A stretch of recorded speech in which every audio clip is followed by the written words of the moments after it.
popular. Girls and Boys Their Sleeve on XFM 104.9. So it's not so bad, really, because we didn't plan anything, you know. No. We've proved the supernatural. We were wrong about that. Well, just one other question. Was there anything else in this woman's house that led her to believe that there were ghosts, or was it just the fact that, you know, Tweety, or whatever his name was, wasn't chirping? You see, this is the problem. I was watching UK Style. I was watching something on that. What were you watching on that? It was, do you know, it's not changing rooms, it's like that, but cheaper. Quite seriously, right? You might be the most interesting man in the world. I'm fascinated by it. I'd like to follow you. I'd like to have a hidden camera on you. I can ask you any question. You know, I'd like to have you in a cupboard in my flat. So I just think about it. I wonder what Karl thinks of that. And I'd just throw something at you, and you know what I mean? Yeah, because that's what my dad did. Just kept me in the cupboard. You know what I mean, though? Yeah. I wonder what Karl would You're think never about stuck this. for a conversation point if Carl's around. That's what's genius about it. He's always got an opinion. He's got an opinion about everything. Yeah. It's But I love the fact he was watching UK Style without a shadow of irony.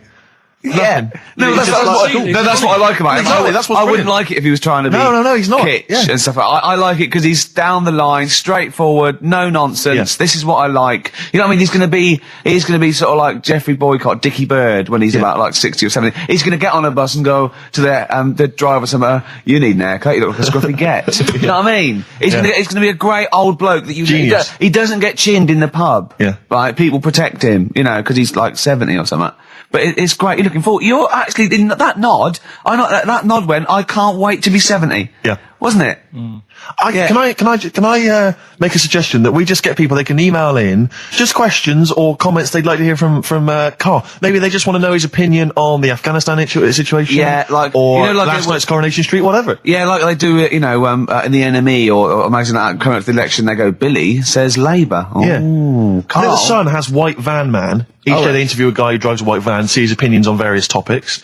Karl is very much our white man van. White man van. Yeah. So any query you have, I think most of our listeners are, any to be honest. opinion that you would like to hear voiced from the K-Man, ricky.gervais@xfm.co.uk, or you can phone in. I forget what the number is.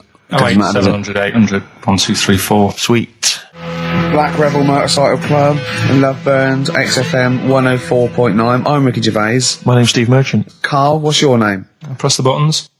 That's it. Karl, I press the button. Yeah. Oh, bless him. He's People got- are loving the K-Man, aren't they? They are. People are saying they love him. He's just.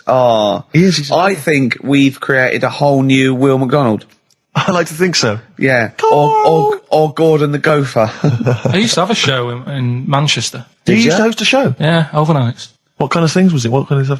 What sort of tip were you on? Phone-ins and stuff. Yeah. You did a phone-in? Not a proper one. What did people phone in about? No, they didn't. That was what's problem. There was no phones. Go on. No, just, you know, how things were going and that. Problems. Were you like an agony uncle? Kind of. That's amazing. Imagine that. Imagine sending someone to Karl. You got problems? Is it delicate? We'll go to Karl Pilkington. Hang on, looks like maybe there's some questions. We've got, coming I've in. got a few questions here. What's the one, what's Karl's view on... Karl, what do you make of nudism?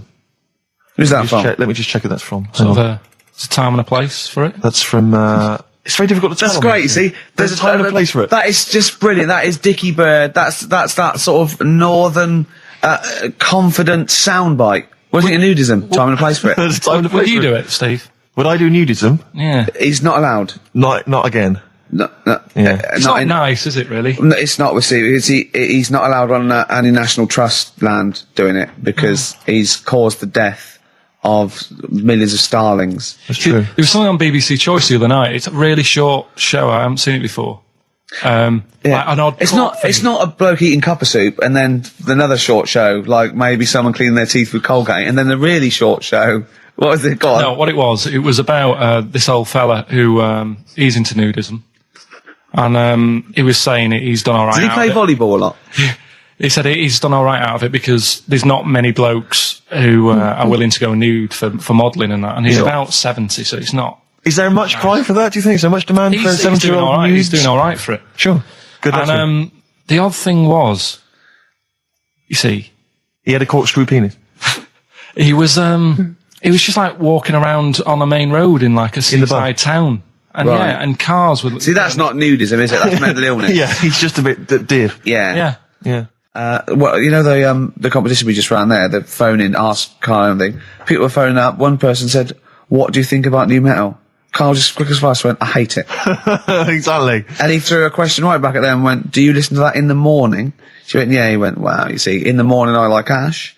In the evening, I might listen to I think he said Magic FM. Yeah.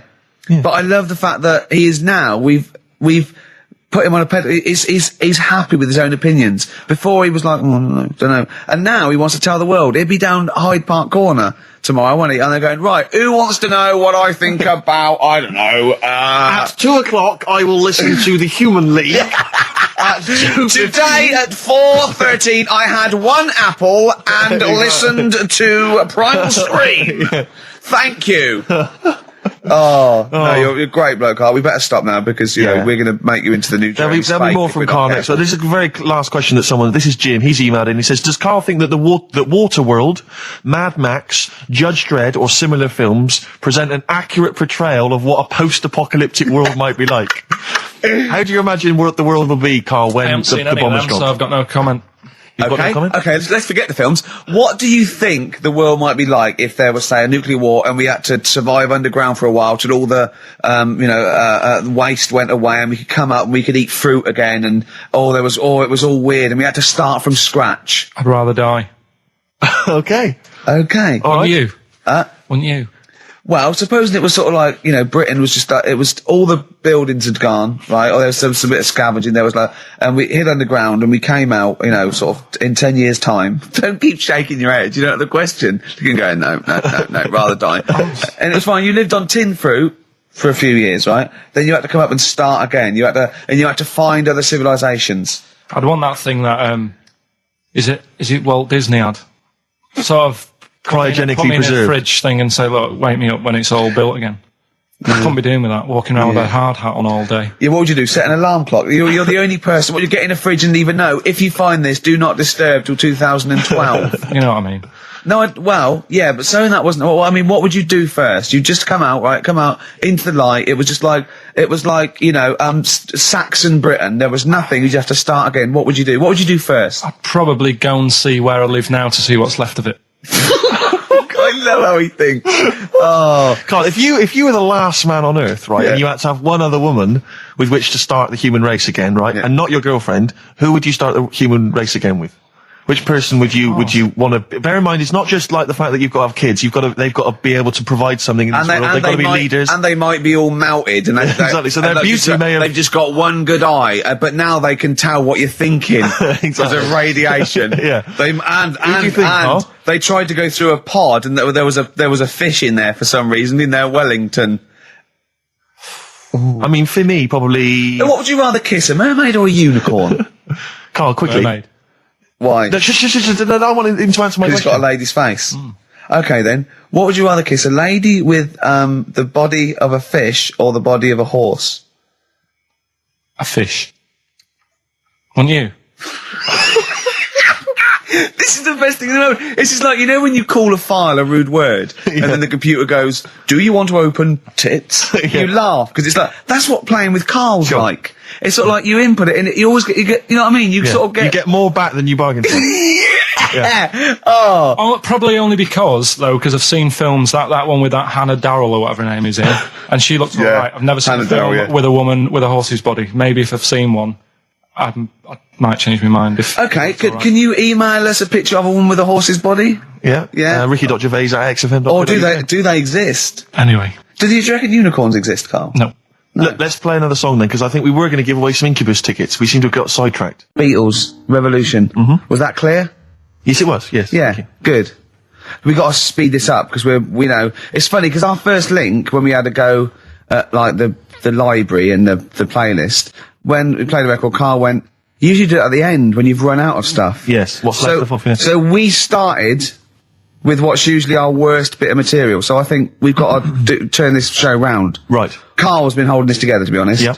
It's Carl's beautiful naivety and, can I say it, Carl, in the nicest way, stupidity. Yes. That are keeping the listeners... I wouldn't class it as stupid. I'm only joking, mate. Of course you're not stupid. Everyone knows you're not stupid. You're sincere, and that can sometimes be, frowned upon in this cynical world. Would you say you've learnt stuff from me in the past few weeks? Definitely.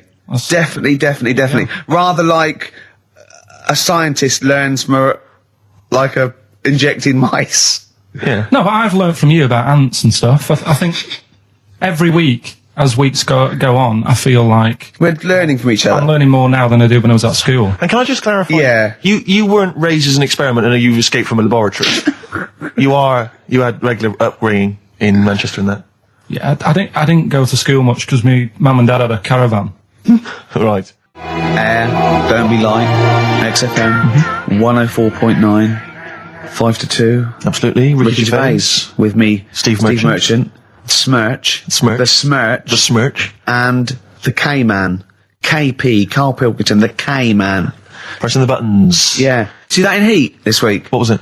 About the campaign to stop Karl going back to Manchester. You know, because he's a miserable sort of northerner who goes, London's crap and I want to go back up north. Yeah. And I only need 40 quid a week to live up there like king and all that sort of Yes. rubbish. Right. Well, Boyd from Heat, well, we met him at the, that award ceremony. Oh, yeah. And, we were saying about, he really enjoys Karl. He's getting a lot of people people love like him, people Karl. love him. And I was going, but he's thinking of leaving. He's going, start a campaign. And he did, and he put it in there. So the campaign, write in if you like Karl. If you think he's really annoying, then we'll stop talking to him. Yeah. But, I mean, I like him. I love him. Yeah. Have you ever read the White Van Man column in The Sun, Carl? seen it. Are you familiar with this? This is where every day in The Sun they interview a guy who drives a white van, just, in order to get the kind of voice of the man on the street in the paper. And he has to answer, or just give his opinions, really, on events that have made the news each week. Just thought we could maybe throw some of these at you, Carl. Go on. Because we know to see what your views are. Yeah. So, just the first thing that comes to your mind, the sort of your initial reaction to each It's of just these. top all things, but you don't need to know about them. It's just your philosophy on it. Yeah, so, just your views. Yeah. I have had a few days off this week, remember, so I don't know what's going on in the world. Yeah, you stayed in London, though, didn't you? Yeah, You didn't bury yourself, did you? I only see the news, but I didn't this week. Okay. So, what was your view on Will Young beating Gareth Gates in the final of Pop Idol? Don't like him. You know what I was thinking about when I was watching it all the way through? Yeah. How he looks like he's got a wire coat hanger in his gob. That sort of... Right. Again, it's radio, Carl. Radio. It's a great The face. funny face you're pulling doesn't Yeah, translate. and, a radio. And that's a problem for you, is it? And just the way he's from a really rich family. I opened up the paper on the Monday or something, and it had like, he went to a posh school and he's got loads of money already. Yeah. It's just a bit... Key. Right, now, what's the second All right. question? There have been huge rises in street crime, especially muggings and carjackings. What's your view there? More youth clubs are needed, aren't they? You think more youth clubs? I like that. No? Okay. I like that because it's so 1950s. Yeah, it's sort of like you want a Bobby on the beat that'll clip Yeah. you around the ear. So once they've come Is out of it- national service, yeah, no, I love that. And if you find someone smoking a wood bomb, you make them smoke 50. Yeah, exactly. Oh, this is great. That is great. did you used to go to youth clubs Yeah. and they kept you out of trouble? You used to get into a fight afterwards when Sure. you came out. But for the sort of hour and a half you were there, You had a bit of pool and some boxing and Yeah. a bit of pop. Yeah. so more youth clubs. That's good. I love him. I love him. If you're at home, just make notes because this is brilliant stuff. Honestly, you won't hear more honest from the heart Exactly, stuff opinions. than this. This is great. Go on. This is not pre-planned. These are your direct responses now. Oh, as you hear them. I promise you, Carl did not know what we were going to do. He never knows what we're going to do, and he always answers honestly. That is the beauty of Carl. What is your it's not view- an act. Go on. What is your view, Carl, on New York's former mayor becoming Sir Rudy Giuliani? Sir Rudy Giuliani. Is he happy with it? He appears to be pleased with it. Let it go ahead. Fair enough. Okay. Go ahead. Oh, he's genius. Okay. Is he happy with it? He's like your nan. Yeah. What do you make of Michael Greco's character Beppe being axed from EastEnders? Problem for you? The whole soap thing. What's it's back in Coronation Street, isn't she? What's her name? Who? Bet. Lynn's. She yeah. thought she'd go off and be a bigger star. Yeah. All went wrong, and now she's coming back. Yeah. Always happens, doesn't it? Beppy will be back. Yeah. No one really cares. Sure. What was the van reply? What was the guy? The White Van Man says, obviously they feel the character has run his course, but I think he's a pretty good actor and I can't understand why. So, I mean, obviously there's a White Van Man there who's also got an opinion on script development. The through line, yeah. The narrative through line of soap opera. The 12-week narrative, the arc really showed It's itself just up. the two last ones I want your opinion on here. What do you make of a cat that's been cloned in a secret 2.5 million research project? To find out what? If What, they to can clone clone it? cats, yeah. Have they had to hurt it? Sorry? Have they had to sort of hurt it to do that? Have they had to hurt it? Yeah, or is it just scraping its tongue for some stuff? I think the cat's fine. The point is that they're cloning another creature, which is potentially very dangerous. Have you seen that film where they bring Hitler back? That cat. What if that cat turned out to be a world dictator? Exactly. What do you reckon of cloning generally, Carl? You concerned about it? When they're cloning for organs, I you don't know, think- they just grow them for the, you know. Do you know what cloning means? Yeah, it's when you, like, make something else that's the same, isn't it? Right. Yeah, I mean, it's not going to do any harm. Okay. And, Great. and finally... When you on the World Council. Yeah. Finally, what do you make of some city workers who were caught bonking in the glass lifts of the Lloyd's building? What do I make of it? Yeah. Is that a problem for you? Do you think that's unprofessional? Was it the lunch break or... I think it was lunch break. With their own, All right. It's their own time, I think, fair enough. It only takes 45 seconds to go from the bottom to the top. Is that a problem? They moved quickly. They acted, on instinct. Do you think fair enough? If that's their natural instincts and they're both consenting, you think fine? Yeah. Okay. Yeah. Thanks very much, Carl.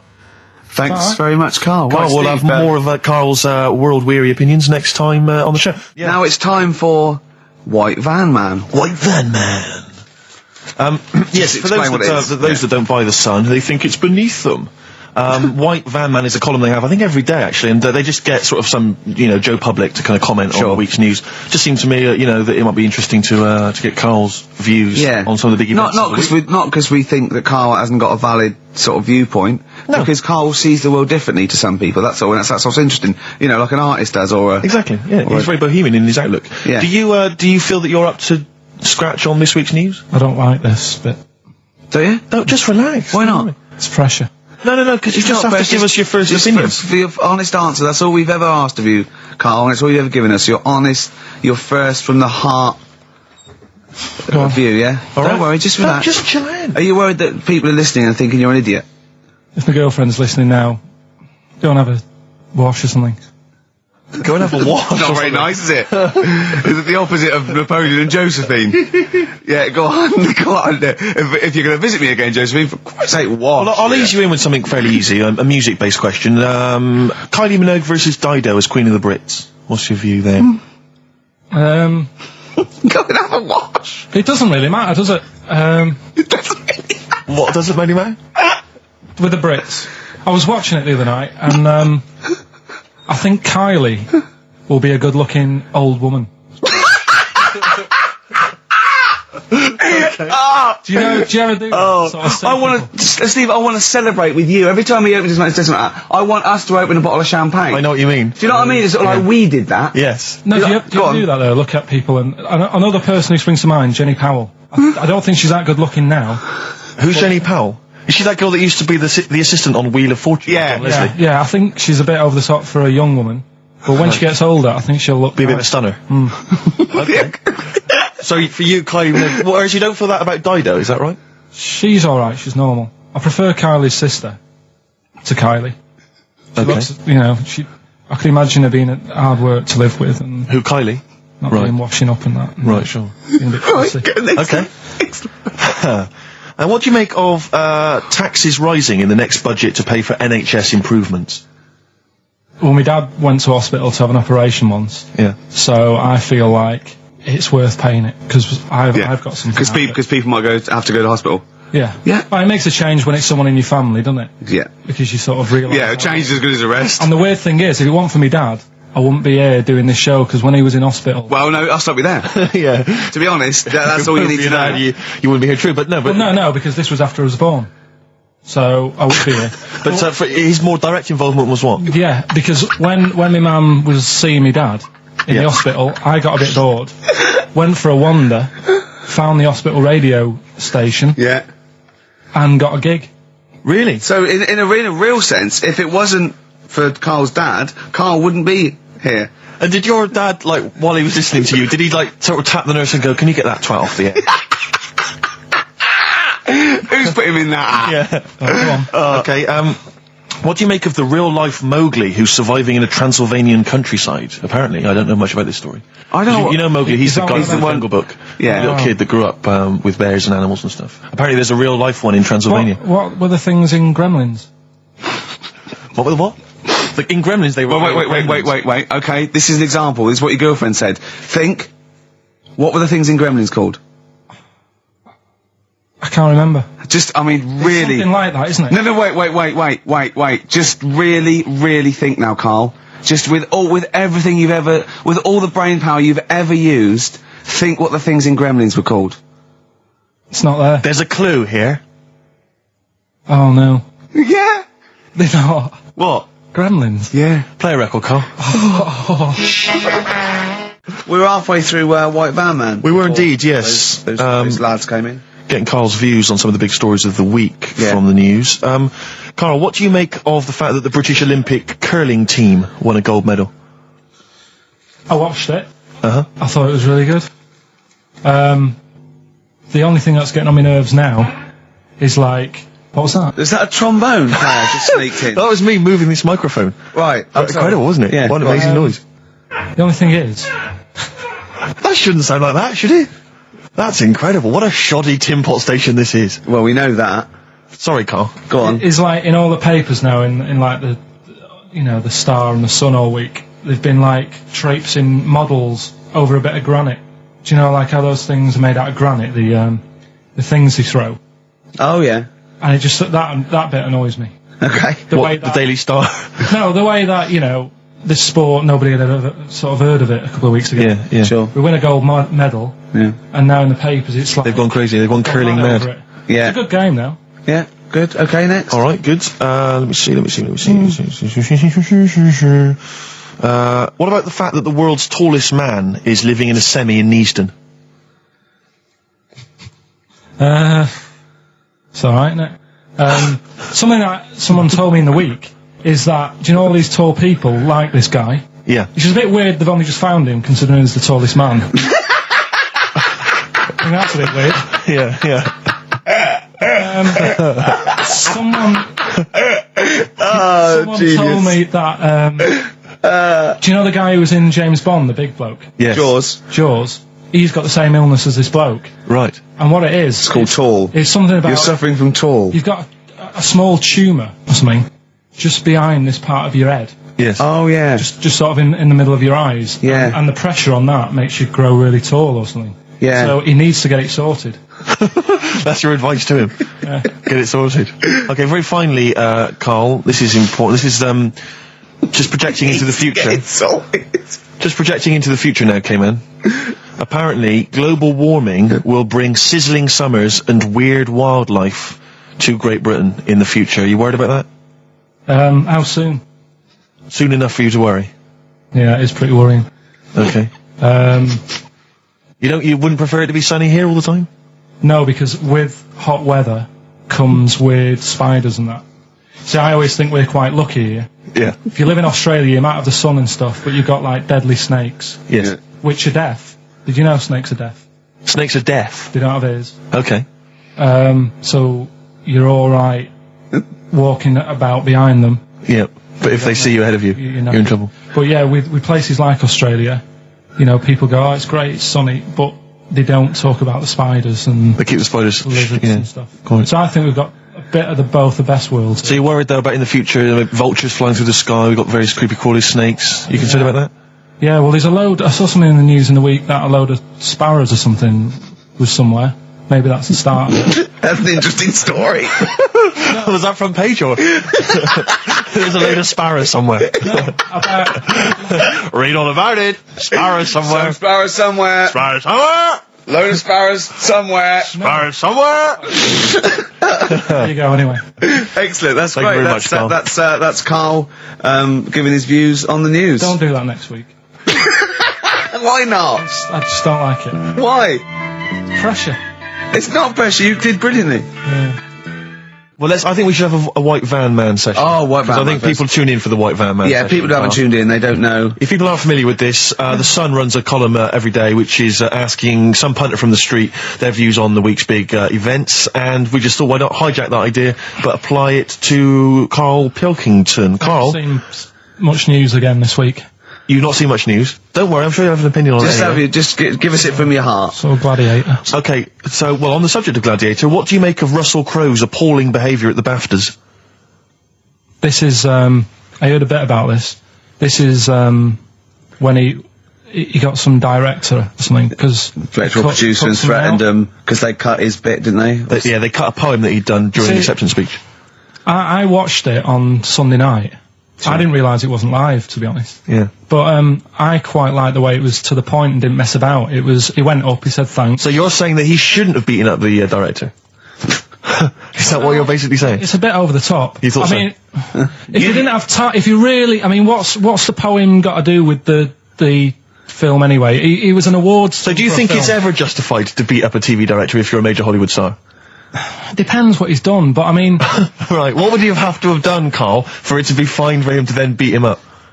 The thing is, right, forget all the beating up. At the end of the day, it was a awards thing for a film. The poem had nothing to do with the film. Yeah. So go up, collect your award for that thing. And if he really, really wanted people to hear about this poem, he could have photocopied it and left it at the entrance and said, on your way out, this is a really nice poem, pick one up. No, but the thing is, he knew it was televised, so he knew by saying that poem once, he was reaching 5 billion people. That's a lot of photocopies. Do you see what I'm saying? I'm not saying he was justified. It wasn't a poem award. If it was an award show for poems, you'd say you can't cut it out. It'd be like doing the top 40 and then going, number one's good, but we haven't got time for it. But it's a films thing. Okay. And he went up and he got the award for the film. Which film was it for? I don't know, but when I wanted to give you results, I said, let's give Carl his results. Steve went, no, we should introduce people to Carl again, just remind people what Carl's like. And he's so right. I'm so glad we did this first. Am I right, though? Carry on, Steve. Okay, the next topic, what about this big debate over whether Kylie Minogue's had a bum job? I'd have to see it. Next. Okay. What do you make of Will Young's single? He's the Pop Idol winner.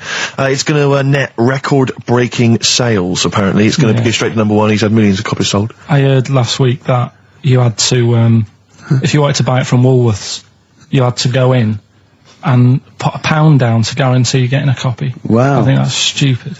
But what do you make of it, though? Do you think... as a song? Both as a song, and are you excited about Will Young and his future? No, he'll do alright. I don't think we have to worry about him. Okay. He'll do alright. It's not my thing, but he seems like a nice bloke. Okay, very good. What do you make? One? Yeah, one final one then. What do you make of our scientists getting the go-ahead to clone embryos for research? We have discussed cloning before, and obviously there's the pros and cons of that. Christopher Reeve, former Superman star, he's behind this. Are you behind him? Yeah.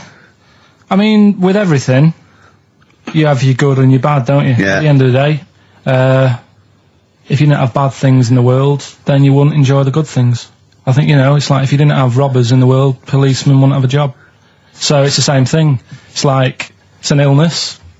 Yeah? What are they messing with? It's probably a bit too detailed to go into there, really, but... Do you know what I mean? Yeah. It's good and bad. You can't have it all. Yin and yang is what you're saying? Yeah.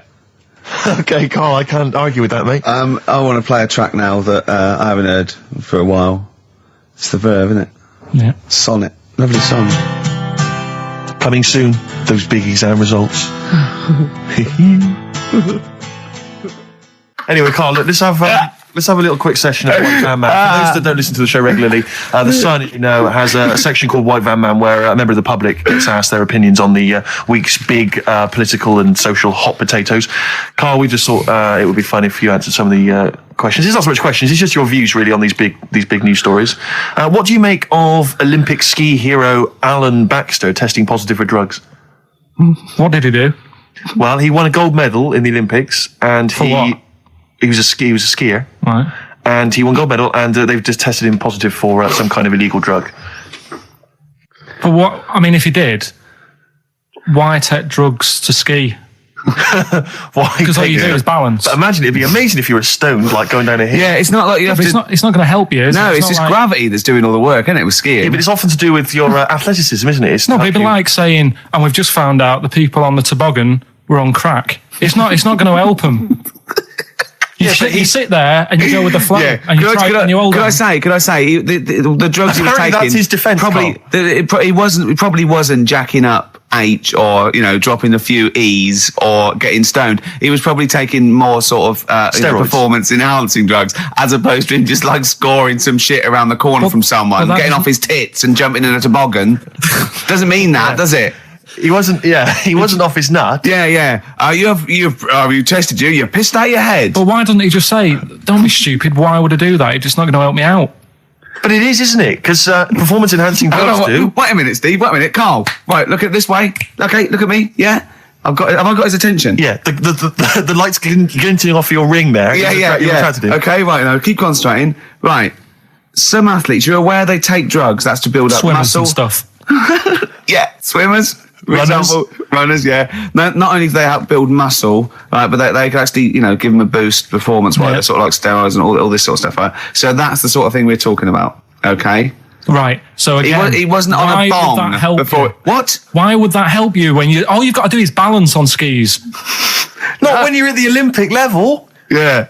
There's a lot to do with, your body and your No, legs. it's practice, isn't it? It's like if you've skied for years, then you've got good balance after a bit.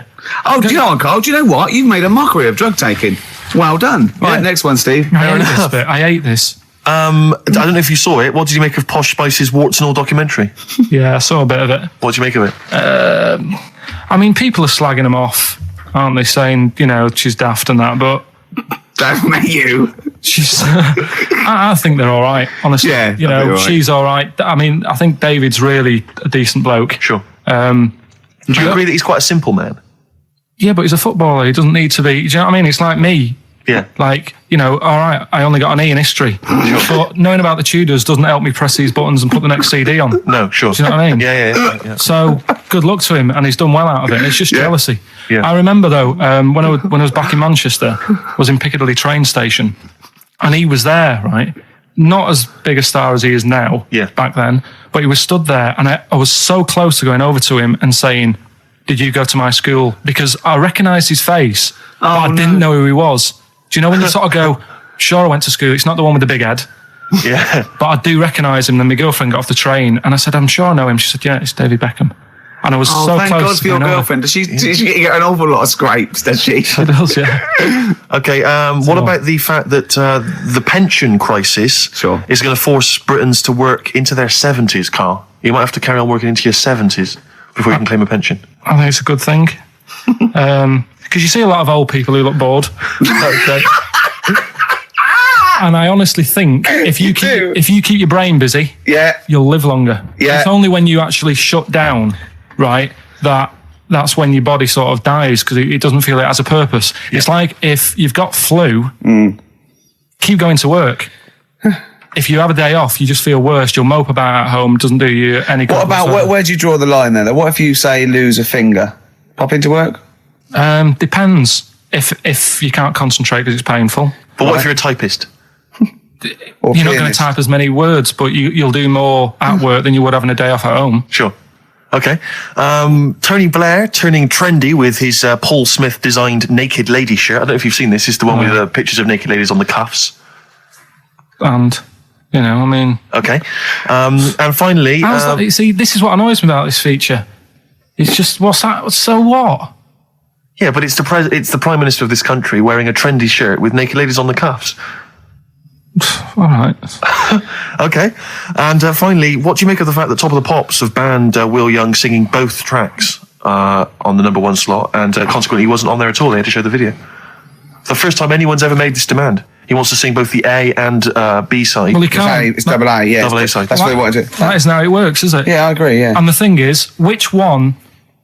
I mean, at the end of the day, loads of people have bought it, haven't they? And it's like one of the best. So it doesn't really matter what it is because people have got it. They can listen to what song they want at home. It doesn't matter about what Top of the Pops do. Yes. And it's just annoyed me now. Who's annoyed you? Just what goes on in the world. I tell you, you're better off not knowing. It's better being in my little world. If that's what people are talking about on the streets and asking the white van man, do you know what I mean? I think you're right, Carl. I think you're right. Jeez. Shall I play a lovely song for you? Because you're getting all stressed now, aren't you? I've not had a good day. No, I know. We tell you about it. It's not a good day. Well, I'm going to play a Neil Young track here of Harvest. It's Alabama. It's beautiful, and this is for Carl. Right. Steve, it's time for White Van Carl. We should definitely get some jingles. I think the show sort of lacks jingles. I think noises, funny sound effects. Yeah. Well, that's wow. Yeah. What's Mr. Nosy Neighbour interested in? Hello, what's going on here? Oh, we should definitely get some pre-recorded comedy noises, Carl, for next week. That's my job, but unfortunately I'm busy reading about Hitler.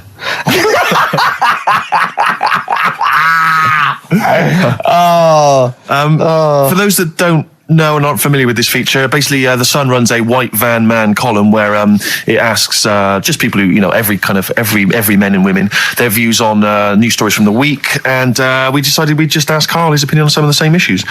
This week... Not like us to rip off another idea and just use it for our own... No. No, but this time... The white van man in The Sun this week is Herbie Crossman from Harrow in Middlesex. Herbie. And he's asked his opinion, Carl, and what's yours, on pop idol Will Young admitting he is gay.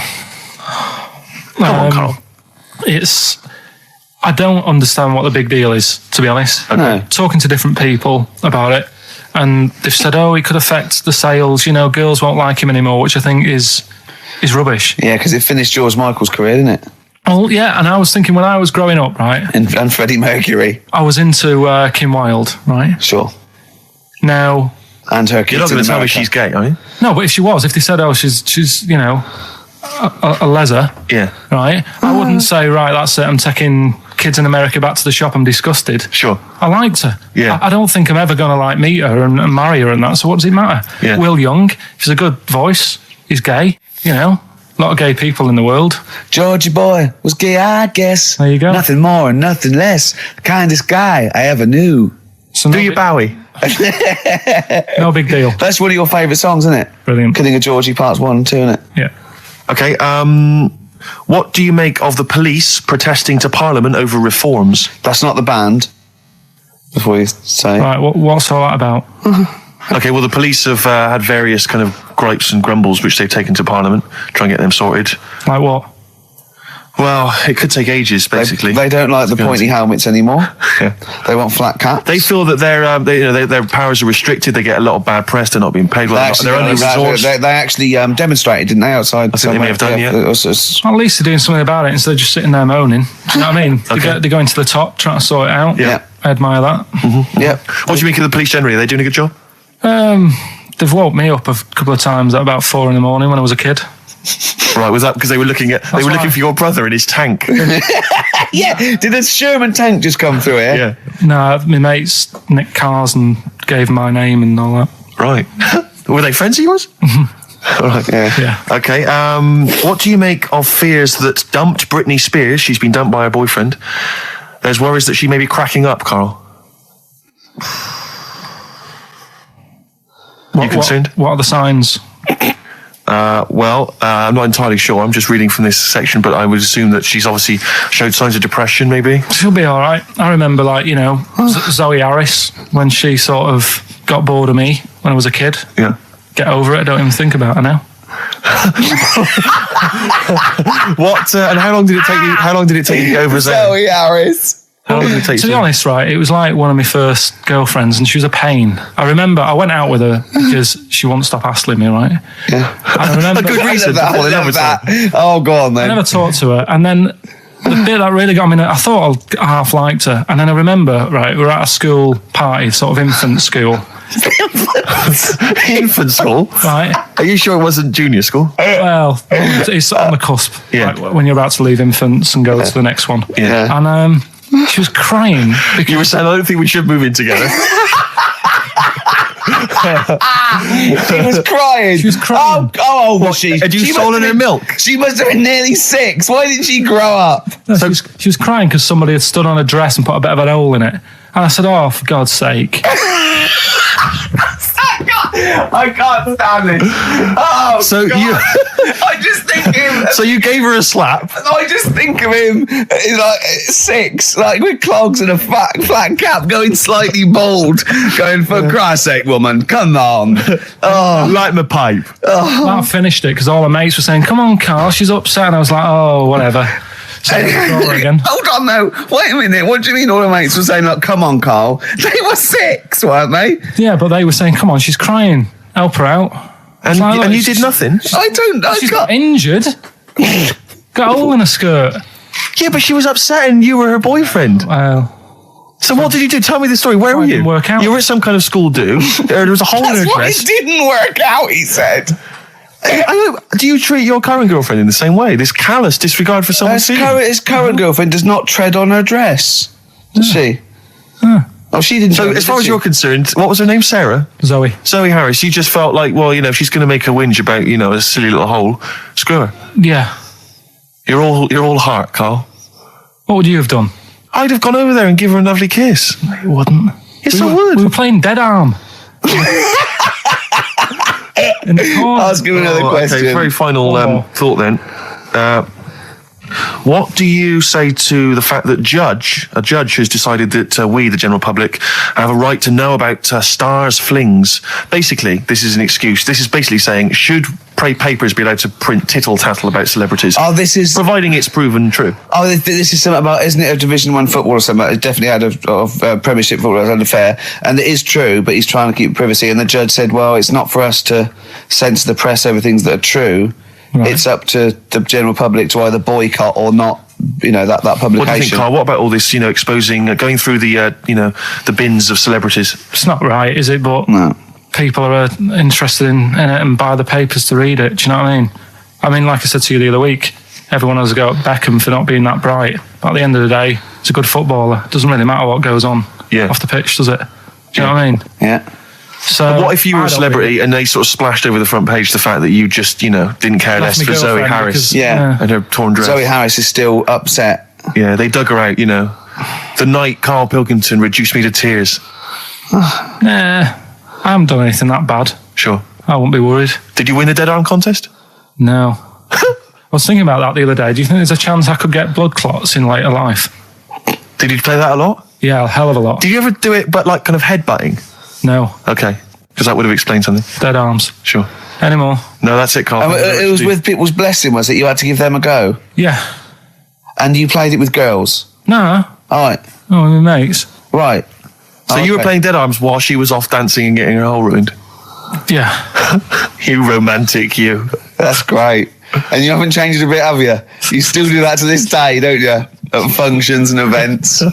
Oh, dear. Well, what track we got here? You've wanted a track. Yes, I just thought I'd dig out some old Elliott Smith. I've quite enjoyed his work, and this was a previous single and the first track from his album Figure 8, Son of Sam. Express 2 featuring David Byrne, Lazy, XFM 104.9, 1:45. I'm Ricky Gervais. Steve's got the sun. Yes, we're just going to be doing White Van Carl, where we ask Carl the questions the Sun asked some other bloke. That's right. Because we think Carl's got more to say than anyone on anything. Carl only tells the truth, by the way. Just remember that, listeners. Off you go. Yes, well, today's White Van Man in the Sun is John Slade. He owns his own door maintenance company. His answers are very informative, I have to say. But Carl, what do you make of the Channel 4 producer, aged 30, who duped a school into believing he was a teenager for a documentary? Are you familiar with this story? No, go on. Well, basically, a 30-year-old guy kind of fooled the school into thinking he was a pupil for a secret documentary. The school's outraged. Do you think that that's, for you, should anything go when it comes to making TV? I think I've said to you before, there's loads of kids at my school. I remember being in the first year, and kids who, what year do schools go up to? I was in the first year. What is it? 11. 5? Oh, sorry, first year of infants and juniors. No, secondary school. 11. Right, year 11. Kids have beards and stuff. No, not year 11. They're 11 when they first go to secondary school. Right. Well, I'm 11. The kids at the older end. Well, there's a fifth form, and then there's you can leave when you're 16. I think, can't you now? Right. Well, kids who were 16 looked old. They did have beards. I remember going there and thinking some of them were teachers.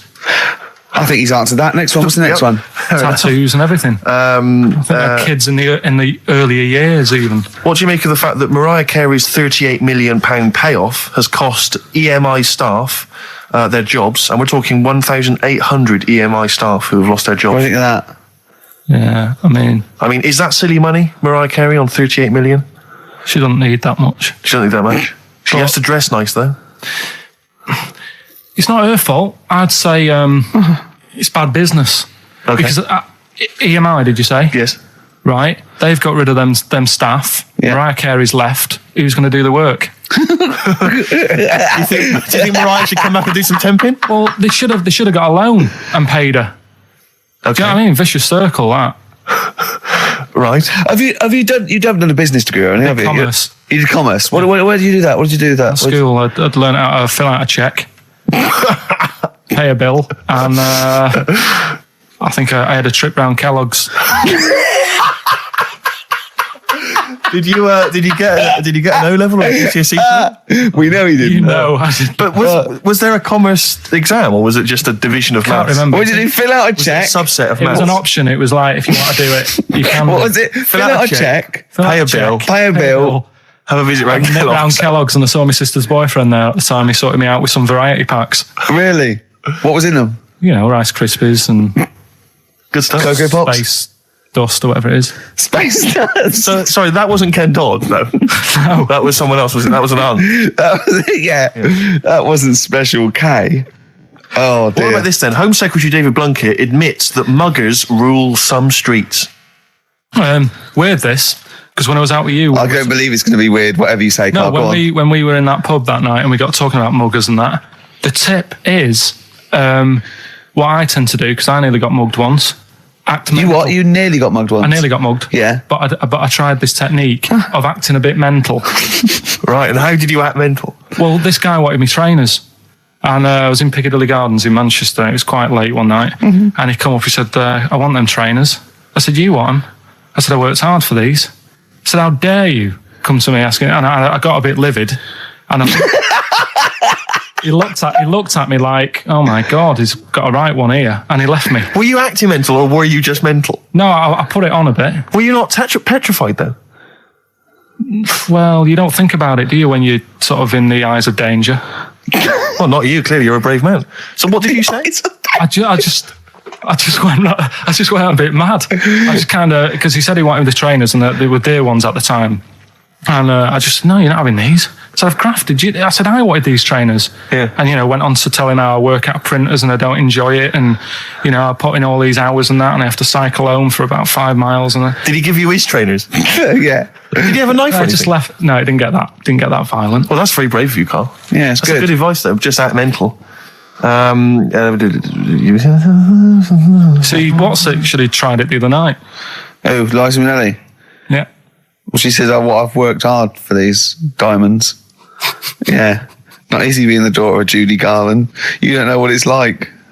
Finally, apparently there was a crook that got a security job at Heathrow. Right, he was a crook and he got a job at Heathrow. As robbers steal another £2 million. Apparently security down there is lax. Yeah. Is that a concern for you? Is this another Yeah. 2 million? Yeah. Why is all this money at the airport? It's those sandwich shops. You know how they're really expensive, the sandwiches in when you're in a plane. They're like £2.50 for tuna, which is ludicrous. Yeah. That's basically the reason. What do you mean, why is all this money at airports? What is it doing there? Why? Have a go. No, have a go answering this yourself. Why is anything at an airport? It's going somewhere. Or coming in from somewhere? Yeah, but money, you can sort it out through the bank, like phone banks and that.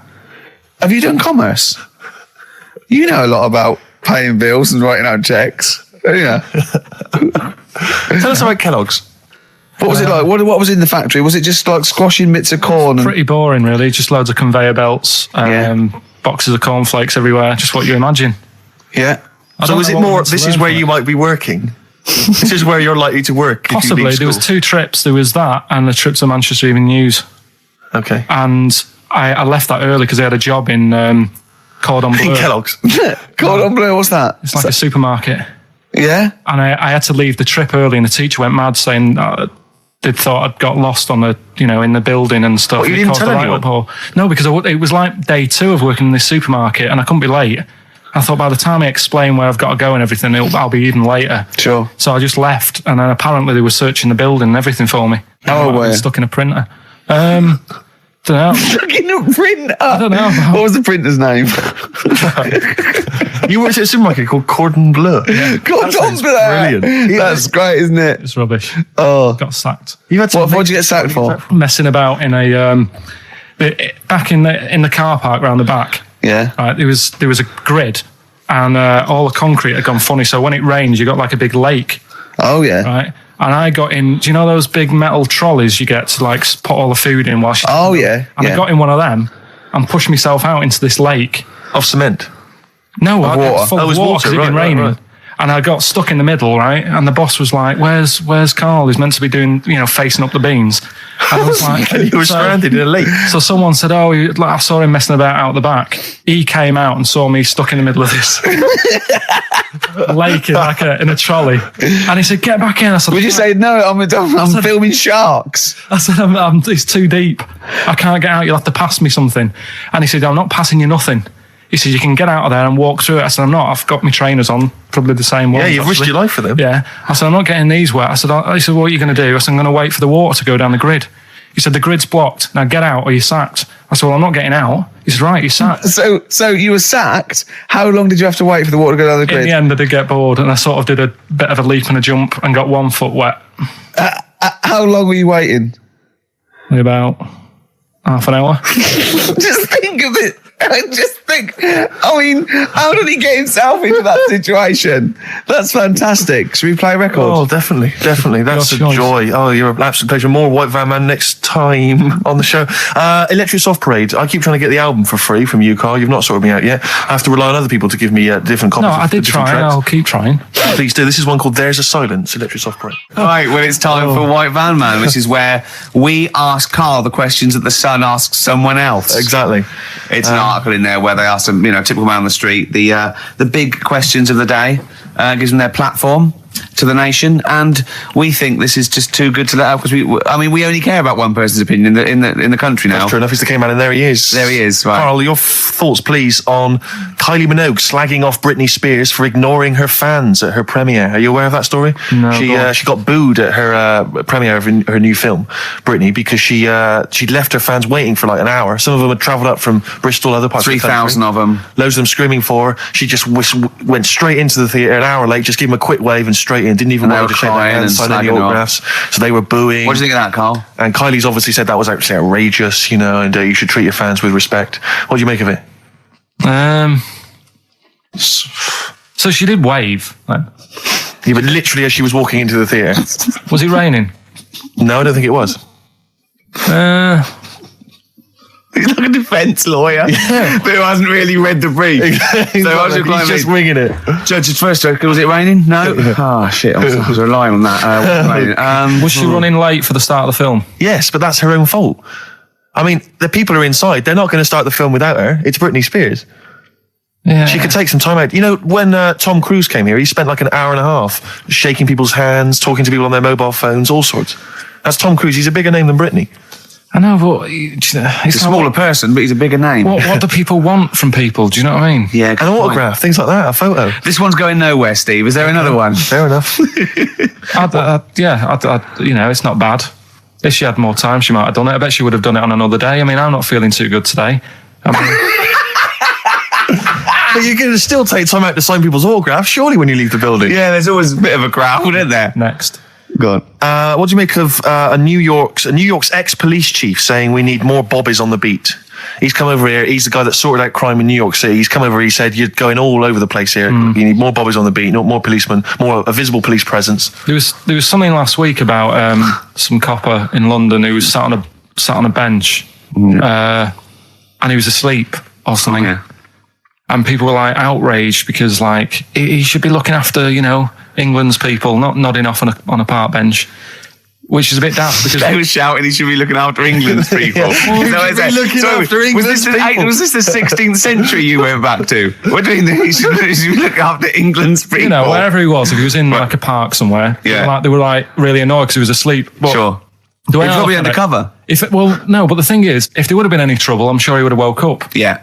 If there was any if someone needed help and they screamed, he would have woke up. So I don't know why they were having a go at him. Yeah. And he might not have been there at all. So, it was, he probably have his radio turned on, didn't he? Yeah. Listening to Heart. So you're not concerned then that there's not the crime's going up? I think there's enough. I see quite a lot of them whizzing around. Okay. You're happy then? Yeah. As long as you're happy, Karl. So you don't think it's too much crime? No. Just the right amount of crime? Yeah.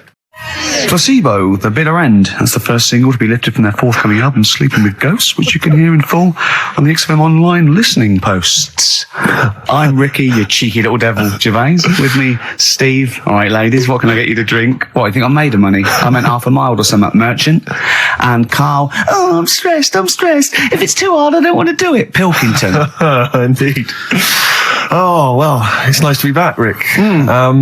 Rick, I heard a rumour that you weren't going to be playing great music today. I'm assuming that's wrong. It is wrong. This is what I mean about the grapevine and just Chinese whispers. I'm not having it. There's some great music coming up. Right. I heard that there was going to be some boring chat.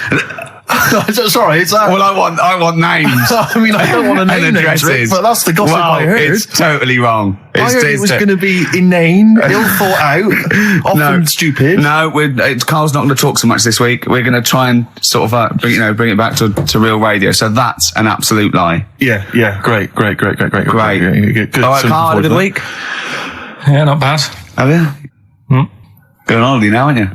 Well, I will be doing later. Tell you about that later on. What? There's a hook. Can I just check? Because there are rules in place, aren't there? Yeah. There was a big bust up in the week. I'm only allowed to wind him up. I'm not allowed to wind him up socially now. I'm not allowed to. What am I not allowed to do socially? I think squeezing the head. Okay. Socially, has been crossed off. Right, okay, and I agreed to that because it got to a head where Carl was really upset and he was thinking of just giving it all in, weren't you? Yeah. Why was that? Because you were just winding me up too much. Yeah. I mean, do you want to bring it all up again? I don't mind. What was I doing? It was just. I mean, I should say now that there was a conversation where we were all sort of really walking on eggshells. It was frosty. It was a conference call, and Carl was on one end. And I'll tell you, I was very much a media. I was very much a UN mediator. What do you think of that? It was difficult to sort of keep it serious when I'm saying stuff like, "I'm sick of you putting a Burger King bag on my head."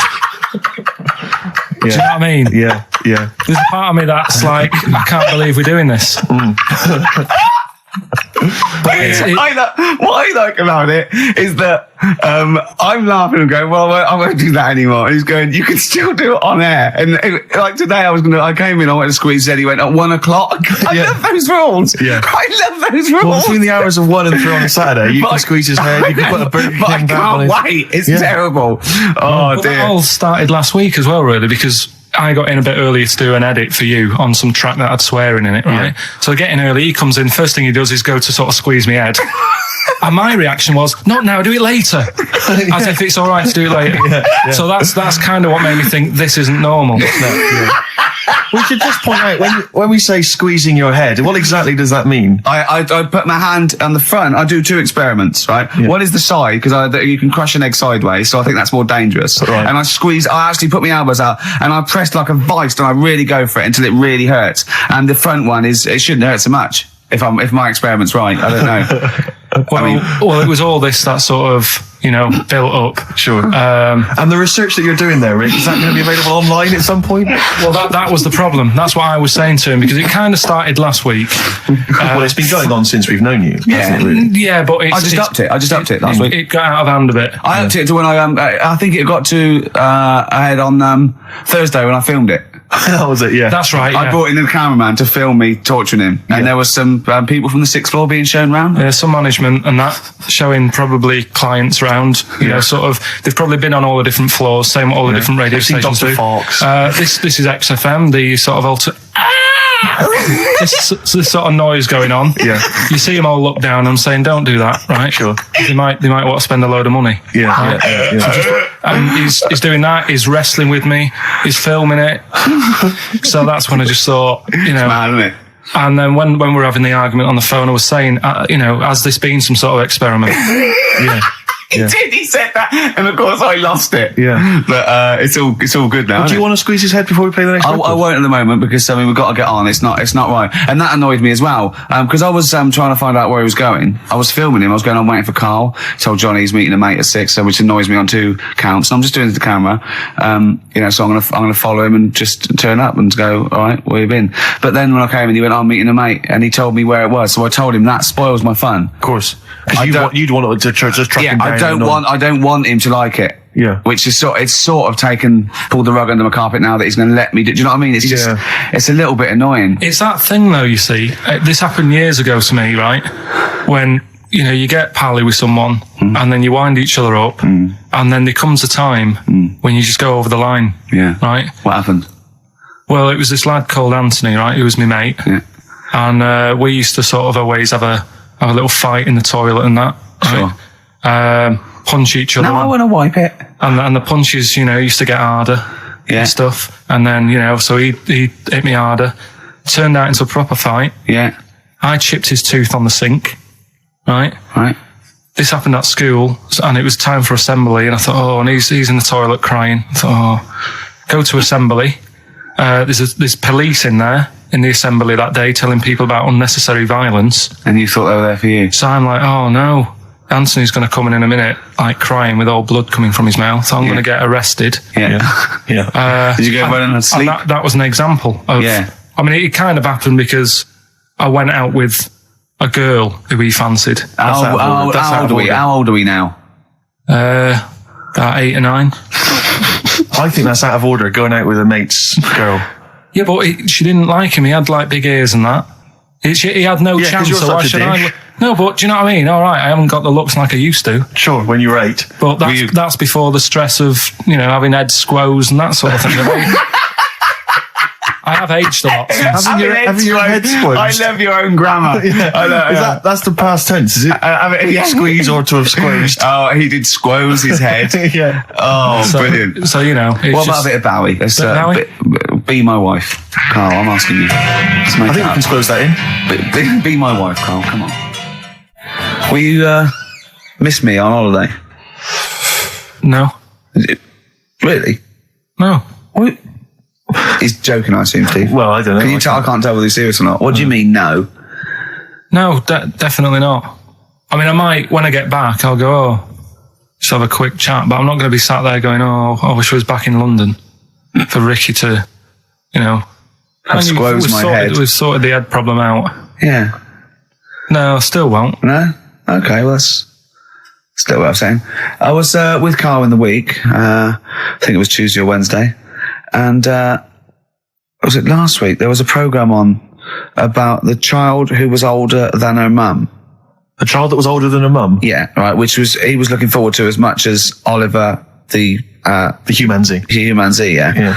And I didn't see it in the end. Did you miss it as well? I missed it. So and is what it is this little girl, and she's got an aging thing. So he was telling me about this. It's all from him. He went, and what it is, right? She's about 5, right? But she's aged, so she's actually 90. Right? And I went, oh God, really? He went, yeah. And then he went, could she get served in an off licence? I went, no. He went, well, that's not fair. I went, what do you mean? He went, well, I said, she's 5 years old. She's a 5-year-old girl. He went, yeah, but she's got the body of a 90-year-old. So, oh God, let her have a fag. Wouldn't you let her have one if she... If she asked? Yeah. If you worked in an off licence and she wandered in, right, and... So she's 2'6". Well, I don't know because I haven't seen it. I don't know that much about it. Yeah, she's a 5-year-old. 2'6". It's just an aging process, which is a degeneration of the cells, like what aging is. It doesn't mean she grew into a 90-year-old woman with a scarf No, exactly. going around the streets. What did you imagine it looked like? I don't know. I mean, she's aging fast, yeah? Yes, but it's more to do. It's not. Yes, yeah. Because it was saying that her mum and dad are pretty stressed out about it, and I kind of thought, well, you'd be forever buying birthday presents. It's not like she's morphing through various ages. Like, my God, look, she's 58 today. 59, we can't keep up. Well, how's it It's work? not that. It's not like she's got- it has the same effect as aging on the body. So at a cellular level, there's a degeneration as quick as if she'd gone through. I don't know. I got this from you. I'm guessing, Carl. It's not like she's watching Top of the Pops one week and she's loving it. Then the next week she's going, I can't understand what they're saying. It's not like music it's all in one bland day. dance. I remember. I remember when I was 4.5. They were real bands. Now, that S Club 7 were excellent. Yeah. But what's this tripe? S Club. But if she wants a fag, She's 5 years old, Carl. but she's got to experience everything in a short spell of time. Do you know what I mean? You've got time to sort of... I think you're thinking of her life like that Fatboy Slim video, where it starts off as something crawling out of the sea and then it evolves really quickly over 3 minutes. I think that's not the case, Carl. Her mind she isn't aging in her mind at the same time. No, she's not living a whole life in 3 weeks. It's just her body is degenerating quicker than it should. So if you worked in odd bins, you wouldn't serve her with a bottle of wine? No, I probably wouldn't. Well, unless she had some ID, which That's would a probably bit cruel, be fake. isn't it? I said, well, on that and on top of all her other problems, he wouldn't even give her a glass of... Yeah, a bottle of wine. and her ID wouldn't look right because she's aging all the time. The photo would never match. Yeah. Look at my hair there. That was last week. Well, it was 2002. Exactly. Well, we don't know enough about it, so... No, I haven't seen it, so yeah, maybe we should apologise because that could sound callous and cruel because I don't know what the whole It was just the title. the vibe of the I was know the the title that It was excited something you. like, I'm older than my mum. No, it's the child that's older than her mother. Well, Yeah. so that was weird. There was some good stuff on in the week. You missed that, I do. You didn't watch that. Didn't see that. Saw, Maybe someone have it on video for you. yeah, if you taped it and you send it in. Watch it on fast forward. She'd really age then. Imagine that. Whoa! Well, we got some weird stuff to talk about though. What? Coming up later. What? Darren Brown. Oh yeah. That was interesting. I know the fact that the track, we've just talked about him asking me nicely not to squeeze his head when people are around, and a girl who ages so quickly she should be served in odd bins, and he goes, but we've got some weird stuff coming up. That's Carl's world. Yeah. That's our song, isn't it, Carl? Leave all this misery behind, isn't it? Turing breaks. Painkiller.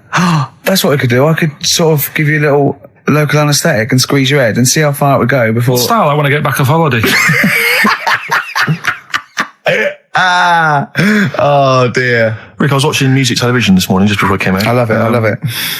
I kind of agree with Wyclef Jean. Yeah. That just because she dances loco, it don't make her a hoe. No. But I can't help but feel she's not helping her case. I mean, she's there every night, basically, getting them out for the lads. I know. For money. Yeah. I mean, I don't mean that she's a hoe or a whore, as we say, but I can't help but think if you think people are slagging you off, calling you a whore, get a different job. Because I'll tell you this, you like the money. Yeah. She likes the easy money. I'll say this. If... basically exposing and sort of wobbling round your minge tits and arse doesn't make you a hoe. What does? I don't know what does. Look at Carl's head, just went down there, just went down. He doesn't like this sort of filth, do you? He's thinking about Maxine. That's Who's Maxine? That's her name. Put on your red shoes, Maxine. Oh, is it? Yeah. It's a moving song. What's the horse about at the end? Horse, I've never understood that. Never understood that. Is Wyclef doing all right? Is he? I'm always a bit concerned about the Fugees because I heard Lauryn Hill's her new album's apparently not very good. Nas or whatever his name is, I don't know what's happened to him. He's disappeared off the face of the earth. I got a soft spot for him all. I think he popped up too much. I think it was a bit ubiquitous, jumping up on everyone's. He's a funny bloke as well. Wyclef. He's a lovely man. He's a good guy. Good luck to all the So Fugees. good luck to all the lads from the Fugees. Any other bands you're concerned about? Hepburn. What the hell? What has gone wrong with Hepburn? Oh, it does make me worry. It does make me worry. Well, do you want to do some, give some stuff away? I suppose so, Carl. We could, yeah. Yeah, set it up, set it rolling. What is it? Which of your many competitions is this? Songs of phrase. Talking of competitions, I remember last week there was a big argument that Carl kicked Steve off the team because he was getting a little bit uppity and trying to take it over. Pub quiz, isn't it? Pub quiz, yeah. But then you let him back in, didn't you? Well, he was all right. He came to me afterwards and said, you're not going to kick me off, are you? And I said, well, yeah. He came back sort of, I suppose, begging. Was it embarrassing or? Well, no, it's just, he learned his lesson. He realised he's overstepped the mark, like you have this week. Yeah. Do you know what I mean? We've all learnt a lesson. Yeah, we've all learned a lesson. But I won the quiz, didn't I? And you didn't. Well, that doesn't matter. The No, thing is, but I won all the money, didn't I? Please bear in mind it's taking part of the counts, Rick. Yeah, sure. I wasn't winding you up in the quiz though, was I? And all your team was older. Yeah. Well, what's that got to do with it? You've got a collective age, your team, of about 300. No, one of them was only one of them was actually 5, but she just aged a lot. I think when I took the 11 plus, we were all around the same age. That's what I mean. Yeah. Right? Your team was a lot older. What was our average age, would you say? Average age probably 30. Right. Yours at least 41. No. Definitely. No. Definitely. Only 2 of us were 40 and 3 were about 30. No, rubbish. Yeah. Who's 30? Martin, Glenn's about 36, yeah. About 30, But it all helps, doesn't it? And helps. And you've all got. And I was under 30. And I was under 30. And you've got a better general knowledge. yeah. We were cheating. Yeah. We knew more. You just knew more stuff. Yeah, that's not allowed, is it? Proper quiz time. But I wasn't winding you up though when I won. I wasn't gloating or anything, was I? No, that's all. When you kept sort of counting it in front of me and Like he hasn't got enough cash already, Carl. how much was it? How much was the prize? I can't say. It'd be gauche. Right. Is that tax-free, that money? Yeah, it's a prize, isn't it? Is that true, though? Is that how it works? I think so. Prize money, isn't it? I don't know. Well, otherwise, I assume you'll be declaring that. Yeah, will you? Yeah, you'll be paying tax on that. Yeah. Because you know where people, the taxman could contact you via XFM at any time just to check that if you wanted to. Sure. Okay, prizes to give away this week. You've excelled yourself again. We've got, once again, Scotland Rocks, the very best of Scottish music, Texas Deacon Blue, Brilliant. and Jerry Rafferty. Proclaim's on there or not? Proclaim's there, don't worry. Delegate's on there as well, don't worry. Yeah. Don't worry. It's Biss on there. It's Biss on there. I'm just checking to see if Midge and Hugh and Gry feature, but they do, thankfully. I don't know. The Rosillos as well. Oh, brilliant. That's great. So I look forward to Is that. Lulu on there or not? Is she not on there? I can't see her, actually. Is she not on there? But the Wets. Are the Wets on there? All the Wets or not? Fairground attraction. Brilliant. That's on there. So is Wee Hootie McTooth on there? And is Jamboree? What's this? This is another arbitrary compilation called Strange and Beautiful. The X-List album, which is quite good. The new album by the White Stripes. The DVD Walking with Cavemen, that TV show that's on VHS. It's still got the price on there on VHS in case you haven't seen it. Fight Club and the best-selling book from Michael Moore's Stupid White Men. So actually some quite good prizes there, Carl. Not bad. All right, Carl. What's this competition? Right, Song's a Phrase. It's where I get a line that sort of is said a lot on the show or has been said quite a lot on the show. Yeah. Is this one Stop Squeezing Me Head? No. Oh, could have done that. Yeah. But what we're doing is my favourite. The Elephant Man's my favourite film. Is that the phrase? Yeah, that's the phrase that we're looking at today. The Elephant Man's my favourite film. It is as well. It's his favourite film. I know. What is that again? So, because it's funny and sad, and it's you know exactly what you're going to get. Yeah, they promise you an Elephant Man. That's exactly what you get. Yeah. It's good. Have you seen it, Steve? I have seen it. It is good, isn't it? Yeah. Do you remember at the beginning of the Elephant Think Man? of that. Having that as your favourite film of all the hundreds of amazing films. I mean, it's a good film and it's a moving film. Yeah. But I can't imagine it's a film I would watch endlessly again and again. Care about a bloke with an elephant's I head. watched a little bit of it again the other night. It's one of them that, just sort of reminds you. You know what annoys me when he goes, "I am not an animal." He is. Well, he speaks like one. And what doesn't help? He's got he looks like one. No, yeah. But it was a bit unfair because they never let him look in a mirror because he's a bit odd looking. It upset him. Yeah. So his hair was always a mess. And that made him look worse than he actually was. Yeah.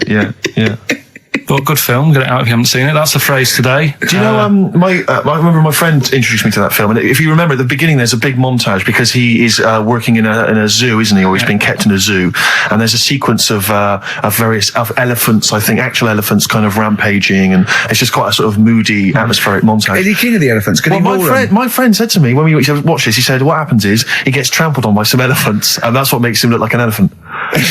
And I went, right. And I watched it and I thought, that's not the case. And I tried to explain it to him, and he's, to this day, still convinced that the Elephant Man, it's like when Spider-Man was bitten by a radioactive spider. Yeah. It was his mum, wasn't The it? Elephant Man. The power of an elephant. Was it his mum who got... He never forgets. Anyway. Be careful. Is it his man what? Wasn't it his mum who was pregnant and then they ran over her? And No, I don't think so. that's the impression I got from it. No. You are joking, aren't you? No. I thought, I honestly... Anyway, right, so the phrase is, my favourite film's The Elephant Man. Oh, wow. There's 5 songs make up that sentence. Yeah. Right, this week. Have a listen, see if you can work out the songs. Email in, ricky.gervais@xfm.co.uk, right? And you win all that stuff Steve just said. So, right, here we go then. The Elephant Man, he's my favorite. That was nicely done. Genius. Right. Let's hear it again. Here we go. The Elephant Man, he's my favorite. 5 songs there. The Elephant Man not is so hard, this my week, which is favourite good. film. Well, I thought we'd make it a bit easier. Make it a bit easier. Yeah. Just, All right. just one more. The Elephant Man. He's my favorite. Email only, ricky.gervais@xfm.co.uk. Brilliant. A bit of hip-hop hooray, a bit of a rap classic. Although you may not have heard it before. Basically, they then go on to give shout-outs to lots of Players Yeah, Club. sweet, So sweet. we'll end it there. Yeah. That was Rappin' for Tay and the song Players Club from 1994. Still sounds Yeah. brilliant. It's still hip-hoppity though, isn't it? It is indeed, Rick. Let's have some adverts. It was the Mock Turtles. XFM 104.9. I'm Ricky Gervais, with me Steve Merchant and Karl Pilkington. Karl the K-Man Pilkers. Little Pilkers, little baldy, roundy, heady Pilkers. Oh, yeah, there's Go on. a what's the name? If people go to the You're website. joking. There's not a what's the name. An actual what's it? You are joking, Karl. No, it's just you reminded me. Oh, of did a I? little round bald head. Yeah. If they go to xfm.co.uk, right, Yeah. /Ricky, there's a picture on there. You know that picture you did? Oh, that I drew. The one you drew of me? Who put it on? Did what XFM put it on? Yeah. Did it look good? Can you get into it? Can I I'll have a look. Yeah, I'll have a look during the What is it? xfm.co.uk.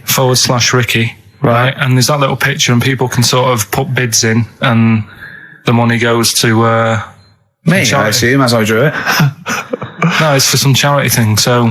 Because I read something that I think there's been a bid of at least £50, which is pretty No, impressive. there I swear hasn't. to God, I just saw it earlier. I deleted it because I thought someone was winding us up. You deleted it? Well, I didn't know, did I? I didn't realize you didn't keep me informed. Well, it just... Oh... He's a buffoon, Karl, isn't he? I think you're an idiot, but sometimes... Oh... Yeah. yeah. Well, And I'm just going to life's cruel.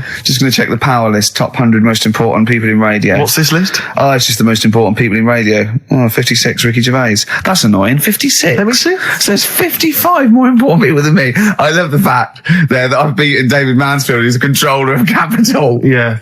Arbitrary. The Radio Academy Power List Top 100. And you're what, number 56? Yeah. Ricky Gervais, XFM. I noticed we're not mentioned, Karl. What's your thoughts on that? You know. A little stinging that. I'd have thought, considering the amount of work you put into this show. Don't get me started. Are you on here elsewhere, Karl? No. Too busy. Chris Moyles is number 96. Oh, that's good. That's good news, isn't it? He'll be off the list by next year, I hope. so What is funny, weird, aren't they? Steve? Go on. Right? Who's number one? Number 1 is Phil Roberts. I don't know who that is. Right? Wouldn't you think that Marconi would have got a mention? Marconi. Now, what station's he on? Weird. That's the point, because I got one in television and you thought John Logie Baird would have got mentioned. Yeah, exactly. That's great, although it's not ever, is it? Again, I'll slip out of that by next year, I'd have thought. Yeah. Oh, dear. Just checking to see. Oh yeah, Dr. Fox. Good, he's on there at number 39. I'm assuming his medical qualifications have also put him in the That sneaks you up the list, yeah. Yeah. Typical. Pete Waterman, yeah, at number 35. That makes sense. Important guy. Can we just give them the website so they can read this at their leisure? Because this really isn't radio, is it? Right, well, xfm.co.uk. No, that website, if they want to see the most... Oh, I don't know where it is. I'm just saying xfm.co.uk /Ricky if you want to see that picture. And whoever bidded 50 quid, if you can send the email again. Bid, whoever bid. Whoever bidded. Yeah. We should start picking you up on your grammar. I mean, we're hardly ones to speak, but, you know. I squoosed. I tell you what, I listened back to Karl was worried about last week's show because he said there was too much screaming and shouting and just nonsense and eating burgers. It was a and bit stuff. like It's a Knockout last week, wasn't it? No, yeah. And I listened back to it and it was without doubt the most appalling piece of radio I have ever heard in my life. Really? I didn't know what I was saying. I was I'm finishing set, eat it! And he's going, oh, and you're going, Karl, they're eating a hamburger. It was bizarre. Just half an hour. If anyone didn't know us, or I'd never heard of us, I was just like going, heart when I thought, XFM when I thought, listen to this. Eat the burger, eat the burger, coming out as many. No! It was absolute, honestly, it was like a mental ward. To be fair, though, at the best of times, you sound like you're selling the Evening Standard.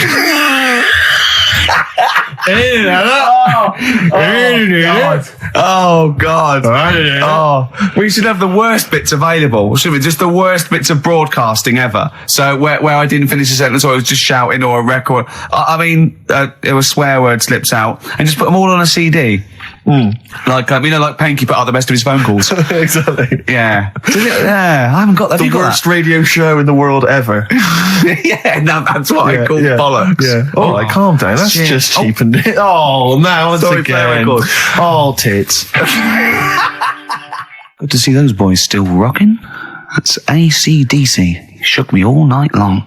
On XFM 104.9, I'm Ricky Gervais, with me, Steve Merchant and Karl Pilkington. Have we got the results of the quiz, Karl? Or? Yeah, I'll just play it one more time. It was Songs of Phrase. Is this the last time we're doing this? I thought so. I thought it worked better this week because it was actually doable. Yeah. I think that makes a difference, Carl. We haven't done Karl's an idiot, yeah? Karl, you're an idiot, have we?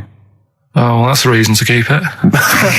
Maybe we can end with that one when you come back. Right, well, the 5 songs that made up this little thing here was Mr. E's Beautiful Blues, Eels, Innocent Man, Billy Joel, You're My Favourite Waste of Time, Owen Paul, Brilliant. Bohemian Rhapsody, Queen, Girls on Film, Duran Duran. It sounded like this. He's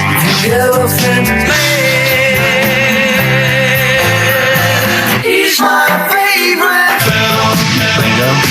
The Elephant Man is my favourite film. Hang on, was Bohemian Rhapsody in there? Yeah, it is. Is this the... Oh, right, yeah. Right. Well, we're going to give that to Piley. He just calls himself Piley. Ian Pyle. Good work, Piley. What's happened to Anders? Well, I was just going to say, actually, we've not had correspondence from Richard Dickie Anders for some time. The Dickmeister General, I with know. his naughty, insulting ways. Yeah, Anderson used to email regularly. if you're Anders, listening. get on your computer. Get in touch, mate. What Just do tell us what you think of the show. Hold on, though. To be fair, he was listening when we were pretty shoddy. Isn't that If true? he's listened to the last 3 weeks, I think we're owed a little apology from you, Dickster. Exactly. Absolutely. Listen, Piley, we want to send you all those goodies, including Scottish rock. But we don't have your address, so email in your address and we can send that off to you. All right? Yeah. More adverts? Yeah. Go Snoop. Beautiful XFM 104.9. Gervais, Merchant, Pilkington. Karl had a treat in the week, didn't he? He couldn't believe his luck. We know Darren Brown. You know Darren Brown, the sort of magician, mind reader fella. It's more special than that.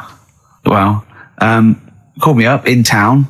Said, "Do you mind if we bring along Karl?" He went, "Pleasure." Karl's very cynical, saying, "Well, he won't get into my head." Yep. Great, wasn't it? It was brilliant. He went, "Can I ask him questions?" I went, "Well, no, he's social." He went, "I'm not coming." I went, "Well," he went, "Well, I'll ask him. I want him to know how he did that trick when he said, 'You've got the winning ticket.'" I went, he's not going to tell you. He's a magician." He went, "Well, it's not worth it then, if I can't quiz him." But he came I along. still did, though, didn't I? Got in there with the questions that the people wanted to know about. Yeah. Yeah, go on. What did you ask him and what did you find out? I said, how do you do that? I love the fact that the first half hour, me, Steve and Darren Brown were convincing Karl that he didn't see a ghost when he was 5. Yeah. And then we got onto the tricks. Yeah. Well, it will live in my mind. He won't get inside my head. Yeah. And he got inside your head magnificently, Karl, didn't he? I mean, were you not amazed? I mean, Darren promised actually that he would come on the show in the future, and then you, the listeners, can see how he can baffle, amaze, and generally freak out. I Karl. think we should film everything that happens, right? Because it's just a waste, because you're only getting half of it when you hear what Karl has to say. Because his face... Yeah. Honestly, it says 1,000 words. Yeah. Do you know what I mean? It's just, I think we should film it and just put it on a DVD of Karl's facial expressions. This is Karl thinking he saw a ghost. Yeah. This is Karl thinking they were going to clone a man moth. Yeah. It's just different faces. So do you want to try and explain what he did and what marvelled you so much? Right, yeah. He comes in, he sits down. I'm a bit sort of... bit spooked by him straight away. Oh, you're spooked by him straight away, were Yeah, you? there's a weird thing about him. Right? So anyway, he sat there, and I'm watching him. It's because he was naked. Checking, seeing what he's, looking at and stuff. Yeah. So anyway, he gets his paper out, and I think, right, he's going to do a bit of trickery and that. And he says to me, right, write down a number and a name, right? It was between A two-digit number, and a name of anyone you know. Yeah, right. Now the thing is, I thought of the name because I was telling Steve earlier about the about the kid at school who I fell out with, right? Yeah. Over that girl who was called Aris, Yeah. right? So that name was like in my mind, ready to go. Because I didn't want to use anybody's name who I knew, No. sort of now, because Sure. maybe you've mentioned it in the past. Do you know Sure. what I mean? I couldn't say Suzanne. I knew Couldn't say Colin making Dad. anyway. Yeah, well, do you know what I mean? So Nora. I picked a name, yeah. Well, I thought you might have been thinking about Auntie Nora. So I picked this name, right, that you three didn't really know about, right? Number just came to mind, right?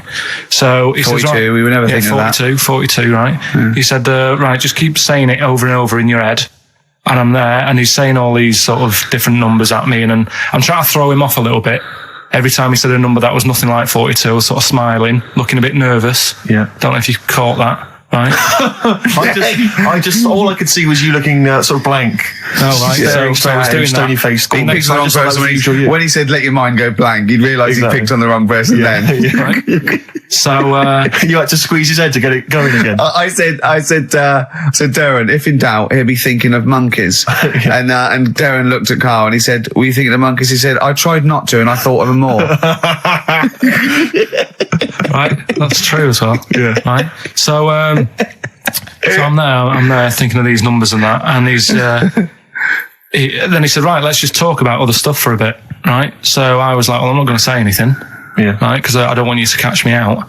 But then when we were talking, I was trying to like knock him off track. Do you know what I mean? I wasn't. Do you know what I mean? I played a bit of hardball with him. Yeah. I was like saying, because we were talking about aliens and that as well, weren't we? And I was saying, well, you know, they might come and land again in 2060.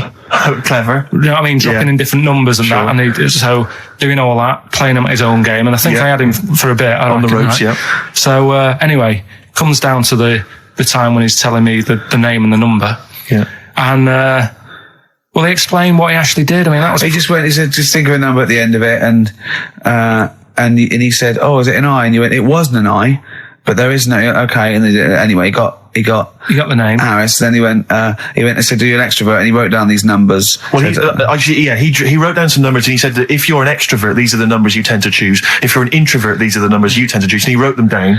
And he said, I don't think you're really an introvert. I don't think you're this. I don't think you're that. And I think he came up with the number 32, didn't he? He said to you, you're thinking of number 32. You said to him, no way. You couldn't believe your luck, could you, when you'd caught him out? But he said it's either 42 or 32, didn't he? Yeah. Well, Yeah. no, but it was beside the point because then he said, rather brilliantly, hang on a minute, if you just add up these numbers here, that adds up to 42. It was a If magic you add square. up those numbers, that's 42. That's 42 across diagonally there. That box is 42. All the numbers that added up on the page, whether you go across, sideways, down, across, whatever, always added up to 42. Yeah. Yeah. Right?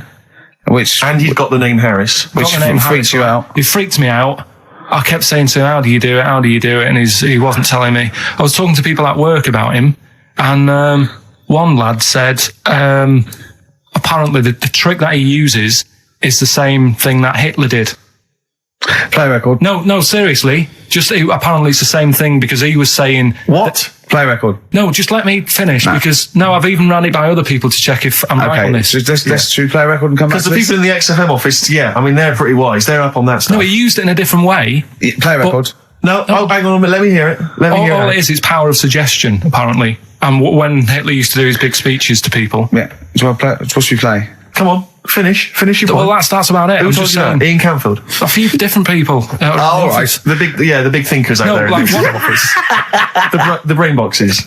But anyway, right? It's Because Magnus Magnuson works Sonic so now, doesn't he? right. Listen, Or was it Paxman? Was it James now, Paxman? that blew me away, right? That the fact that he got the name, he got the number. Spooky bit, right?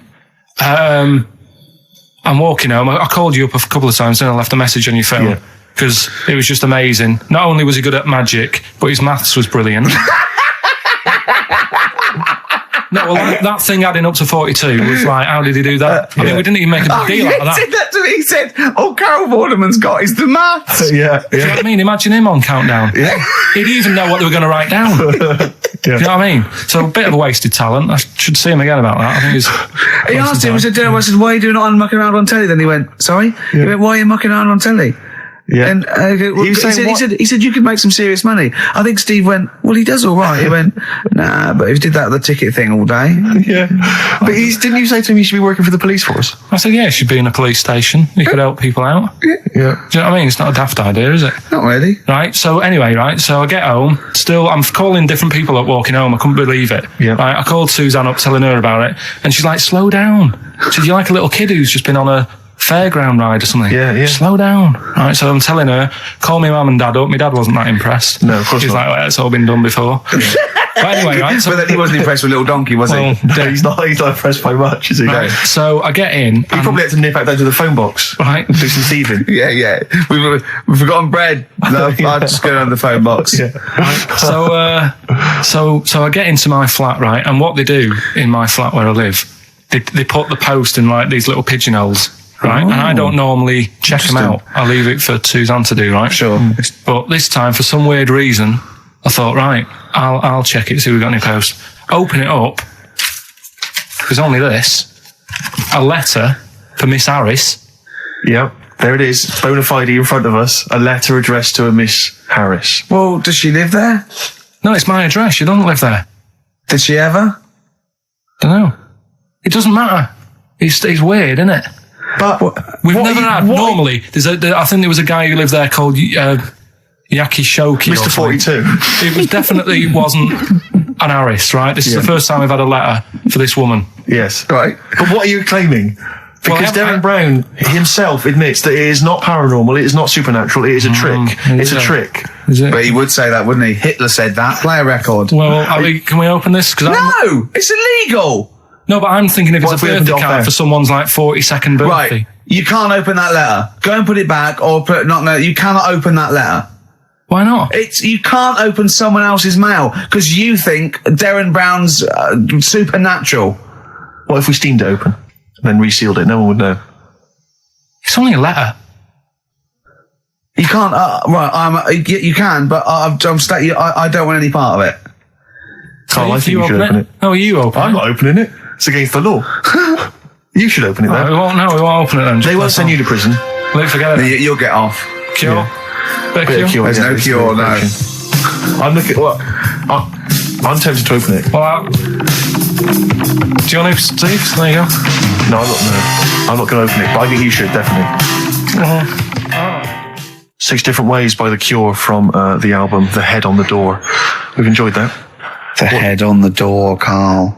Ooh, bit of a coincidence. Spooky, isn't it? It was only 4 weeks ago you were talking about a head and a door. Exactly. Has the door got a number on it? 42. Oh dear. So we're not opening it.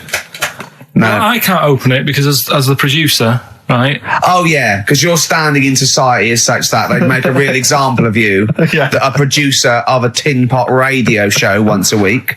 Yeah, he should know better. He can press buttons and talk at the same time. Sending down. But they wouldn't try you in an adult court. You would Carl. get They away. wouldn't be You allowed. would get away with it. Just they hear you speaking for a little while, and the judge would end up squeezing your head and letting you off. It'd be like those people who train monkeys to break in. Do you remember down in South London? We talked about it in the past, and they were going around robbing stuff, and they trained them to do it. Yeah, think so they're I doing think this in time, those I don't think those monkeys would have got in trouble. It would have been the keepers. So, I think XFM would probably take the rap. Will you open it? No, I can't be seen to open it. No, he's I'm a an writer award-winner. director. Exactly. So am I. I can't be seen to open I'll it. give it here then. Right, I'm having no part of this. That's against the law. But Right, I'm having no part of it. open it. Come on, you've started now. Right. The thing is, right, if it's important, we can say maybe she's listening. But do you need to stress? What it could be anything. What are you going to say? We're going to say, oh, and if you are listening, Mrs. Harris, you have got gonorrhea. Call the clinic. Do you know what I mean? It could be anything.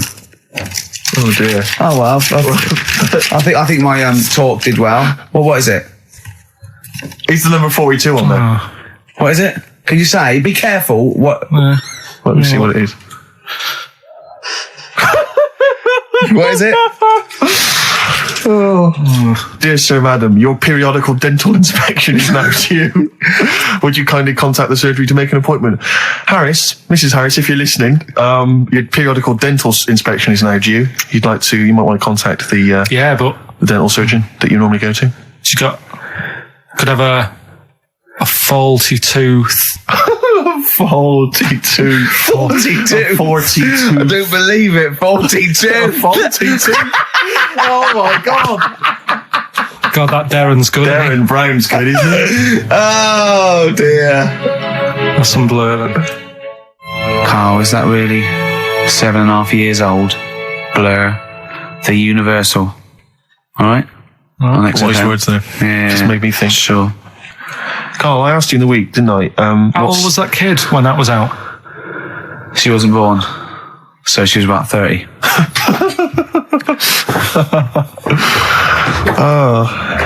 Well, I think that's the first time we've officially broken the law on air. What? I don't think we've broken the law before on air. Be alright with the dentist appointment. Well, we haven't broken the law, Steve. He has. You're right. Yeah, we're fine. And he should know better. He's the top producer of a tin pot radio station. Carl, Ricky and I were doing some writing in the week, and we needed get a little book of zodiac types. What's your thought on Just to make sure it was good luck, to be writing. Yeah. Yeah. What do you make of all that stuff? Horoscopes? Do you have any thoughts on that? Now and again I'll read it, but Sure. I'll believe it if it's good. Yeah. If it's not, just go on. What star sign are you? That's perfect, though. That's that raison d'etre. That is those people who do zodiacs exist on that piece of philosophy. Yeah. I'll believe it if it's good. Exactly. And that's why when you have breakdowns, people don't go, "You're a nasty little piece of work. You're a pug ugly little twat, and you'll never amount to anything." It's things like, "You're probably too generous for your own good. Yeah. You like to keep people at a distance, but you like to love. You're a warm person." It's always stuff like that, isn't it? People go, "I suppose I am too good." Yeah. That is me all over. Yeah. Do you know what I mean? You're a creative person. Yeah. Who thinks they're not a creative person? Exactly. You've got a wonderful sense of humour. Exactly. Yeah. What star sign are you? Mine changes. I'm on the edge. Right. God. Okay. He even makes that complicated. Of course. He even makes twaddle complicated. No, I'm just, it changes depending what paper you read. Yeah. All right. In theory, what would 23rd you- of September. So I think most of the time I'm a Virgo, I think. Well, I'll tell you. Write that down, listeners. 23rd of September, and come round and give him the bumps. What I mean... Well, according to this, I mean, you've been criticising this, Rick. Sure. You've been saying that there's maybe not anything in the zodiac thing. go Well, on. hang on, let me just read Go some of on, the elements of is this going to change my mind? Well, Am I going to eat my words? the typical Virgoan. Words. Okay. The physical appearance of the typical Virgoan. Yeah. High forehead. That's not true. Cranium may seem too big in comparison with the face. Look at Carl. But how specific is Has an that? extremely large forehead. Has a high hairline. That's not true, though, is it? May be quite tall. What are the blokes like? Often has one foot turned in more than the other. They've just described Rain Man. What is that? How can I be specific? Well, that's why it sounds like Carl. One foot turned in. Yeah. Oh. Well, have they even bothered doing one for you? Because there isn't many people who... Hang on a minute. Let him finish, Steve. No, I'm just saying... Go on. What are you saying? I sort of think I'm fairly average looking, but I'm saying, have they wasted a page in that book for whatever you are? It started off me being dissing him and stuff, and you've been nice. Hang on a minute. I don't think you can be a Virgoan because it says that they are normally quick, alert, and intelligent. But no, actually, I have to say, it says here, behaviour and personality traits of the Virgoan as a child, is an excellent mimic. Can learn many things in a short time. Not really true of you, is it? Rarely Like questions authority, but frequently questions facts. You never question facts. Yeah, you never question authority. He's scared of authority. Yeah. You're usually very upset if teased. That's true. Yeah. Oh, yeah. Hang on a minute, though. Yeah. Can't take a bit of stick. Too much depends, pressure. If you yeah. can't stand the heat, get out of the kitchen. Yeah. What to teach a young Virgoan? Myths, fairy stories, make-believe, daydreams, and how to use imagination should all be taught to young Virgoans, so they have plenty of magical moments to remember in their adult years when they are often alone. I'm changing my mind. I know. This is good stuff. This is really good stuff. All right, well, let's see. What are you? I don't think we should talk about that. Yeah, let's have a look. It says the Virgoan is, I love some of the specifics of this. Virgoan as an employer is excellent as the boss of a small company. yeah. Don't get him on a Tuesday. He's probably stamp collecting then. Yeah. Come on, He loves a bit of haddock. Okay, let me look at mine. Oh, that is good though, Carl, isn't it? That is you all over. I've changed my mind. It's brilliant. It's a real science. They've really put their work in with this one. Let me see. Sagittarius, Sarah Jones. Sagittarian is a happy, playful little clown. Little. Greets everyone. Oh dear. Yeah. Let me see. Sagittarius. He's only going to read the good bits, though, isn't he? Yeah, exactly. If that's it, what can it say? Have they done yours in sort of small print? Because you've got special eyes? I don't know what that insult is, Carl. What kind of an insult is that? Well, He's happy with that. Look at his face. He's done me. Oh dear. Back together. Little baby bird. On XFM 104.9. Gervais, Merchant, Pilkington. Gervais, you're Cancer, is that right? Yeah. Just looking you up in the little zodiac book. Sure. Again, I've really changed my view. I used to dismiss these out of hand. Oh, here we but go. these are bang on about Go you. on. May have remarkable teeth, perhaps prominent, irregular, or in some way unusual. You Yeah. have got quite strange teeth. Who doesn't know when they're English? Even if slim, may appear broad or plump. May be plump or tend to put on weight very easily. Yeah. Correct. Yeah. Behavior and personality traits. Loves delicious food and drinks, but almost always dribbles even when past babyhood. How specific is that? It's true of you, though. You know what that is, You though, can don't barely keep you know it what that in is, your mouth. don't You can barely you? keep it Because in I your was mouth. born at a certain time of year. Exactly. And that's what happens. They tend to dribble. Yeah, well, no, that is fair enough. I think it starts to fall apart, though. Why? When it says, Intelligent, handsome. no, it just says, takes work seriously and does not like frivolity. I mean, a man who spends most of his time squeezing people's heads and struggling them to the floor. Yeah, maybe it's Oh not, dear. I did squoze his not head. I so squoze his You head did squeeze his many, head. many times. Although it does say that it says about your loves and hates, your likes and dislikes. You apparently like anyone who loves his or her mother. It's so specific. Oh dear. What Well, there you go. Garce? Let's have some adverts. Please. Boo-hoo-hoo, it won't do. Listen to the Gallagher Boys and stop crying your heart out on XFM 104.9. No need to. It's monkey news. So that is the time. Time for monkey news. Can we have the jingle? Oh, chimpanzee, that monkey news. I love the jingle. Right, well, Can we play that jingle once more? Yeah. let me cue it up. So, chimpanzee, that monkey news. Oh, it's brilliant. Got a lot to live up to now. I'll be honest with you, often that jingle is more fun than the monkey news. Wow. Yeah. So you got to excel yourself this week. Well, it's there's been a lot going on. In the monkey world. Yeah, I was looking at the Guinness Book of Records that we bought last week. What you bought?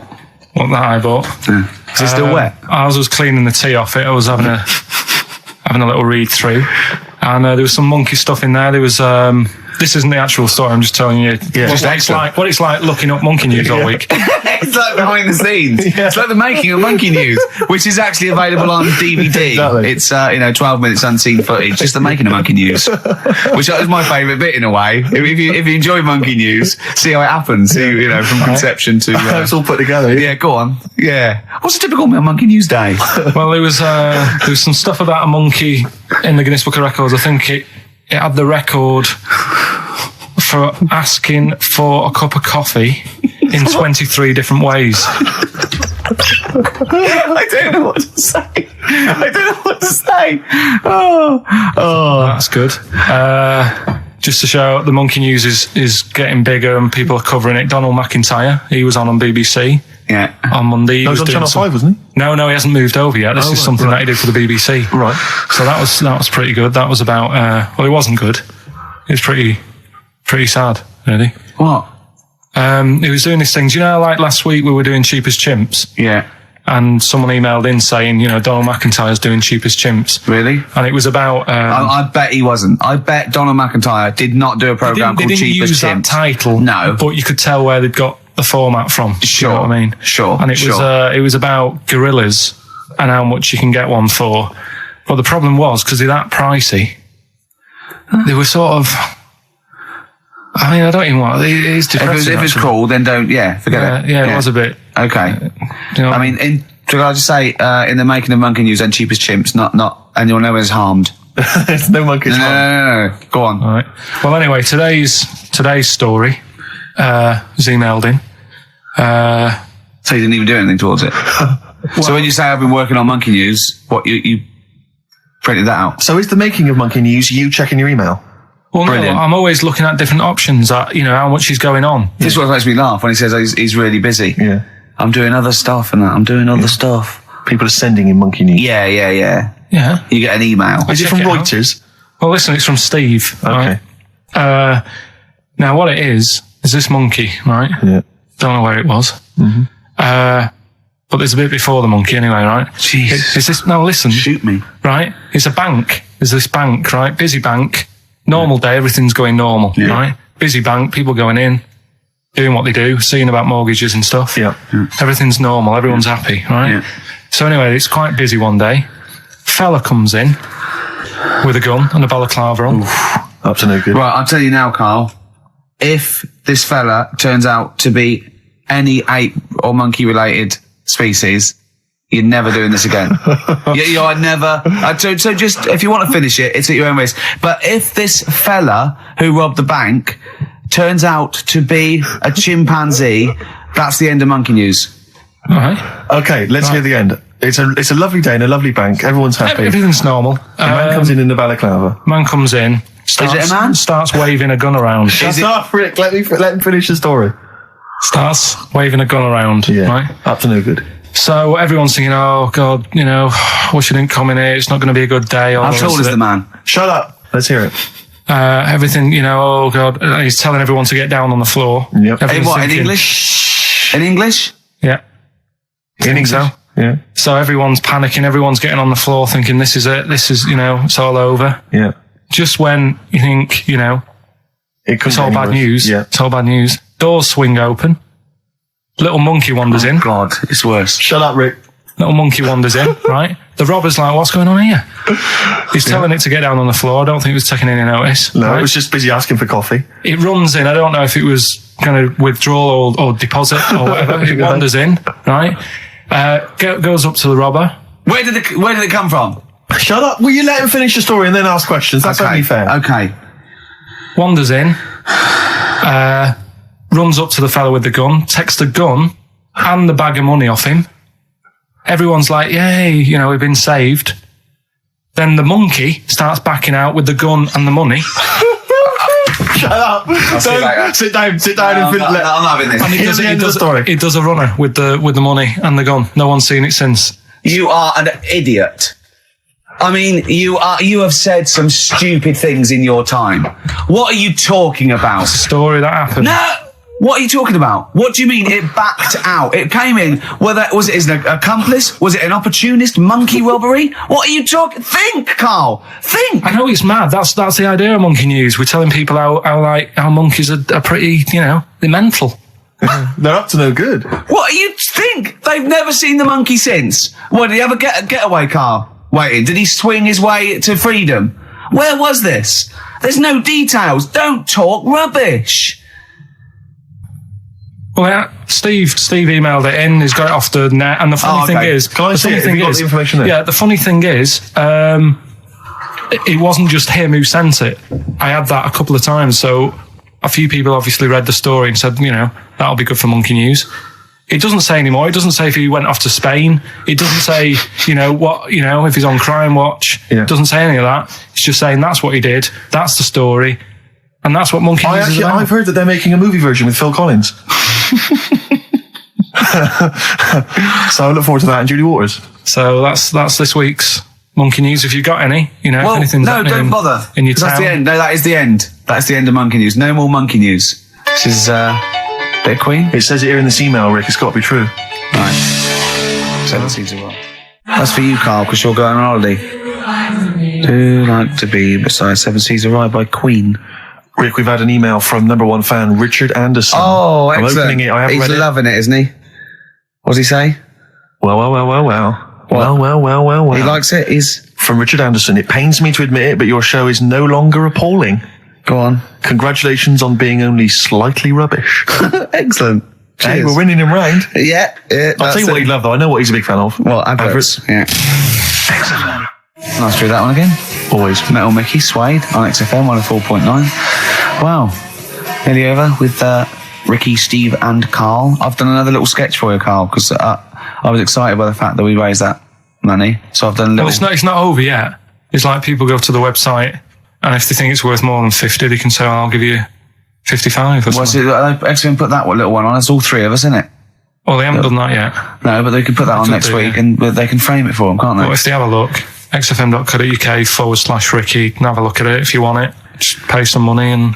Now, it'd be worth a bit of money, won't it, in a few years, when we're all dead. Mm-hmm. Now, listen, Carl, you're going on holiday. You need a little rest, don't you? Yeah. What's the vibe? What's the vibe of the day? What's the crack on holiday? Come on. Where are you going? Madeira. Right. Good.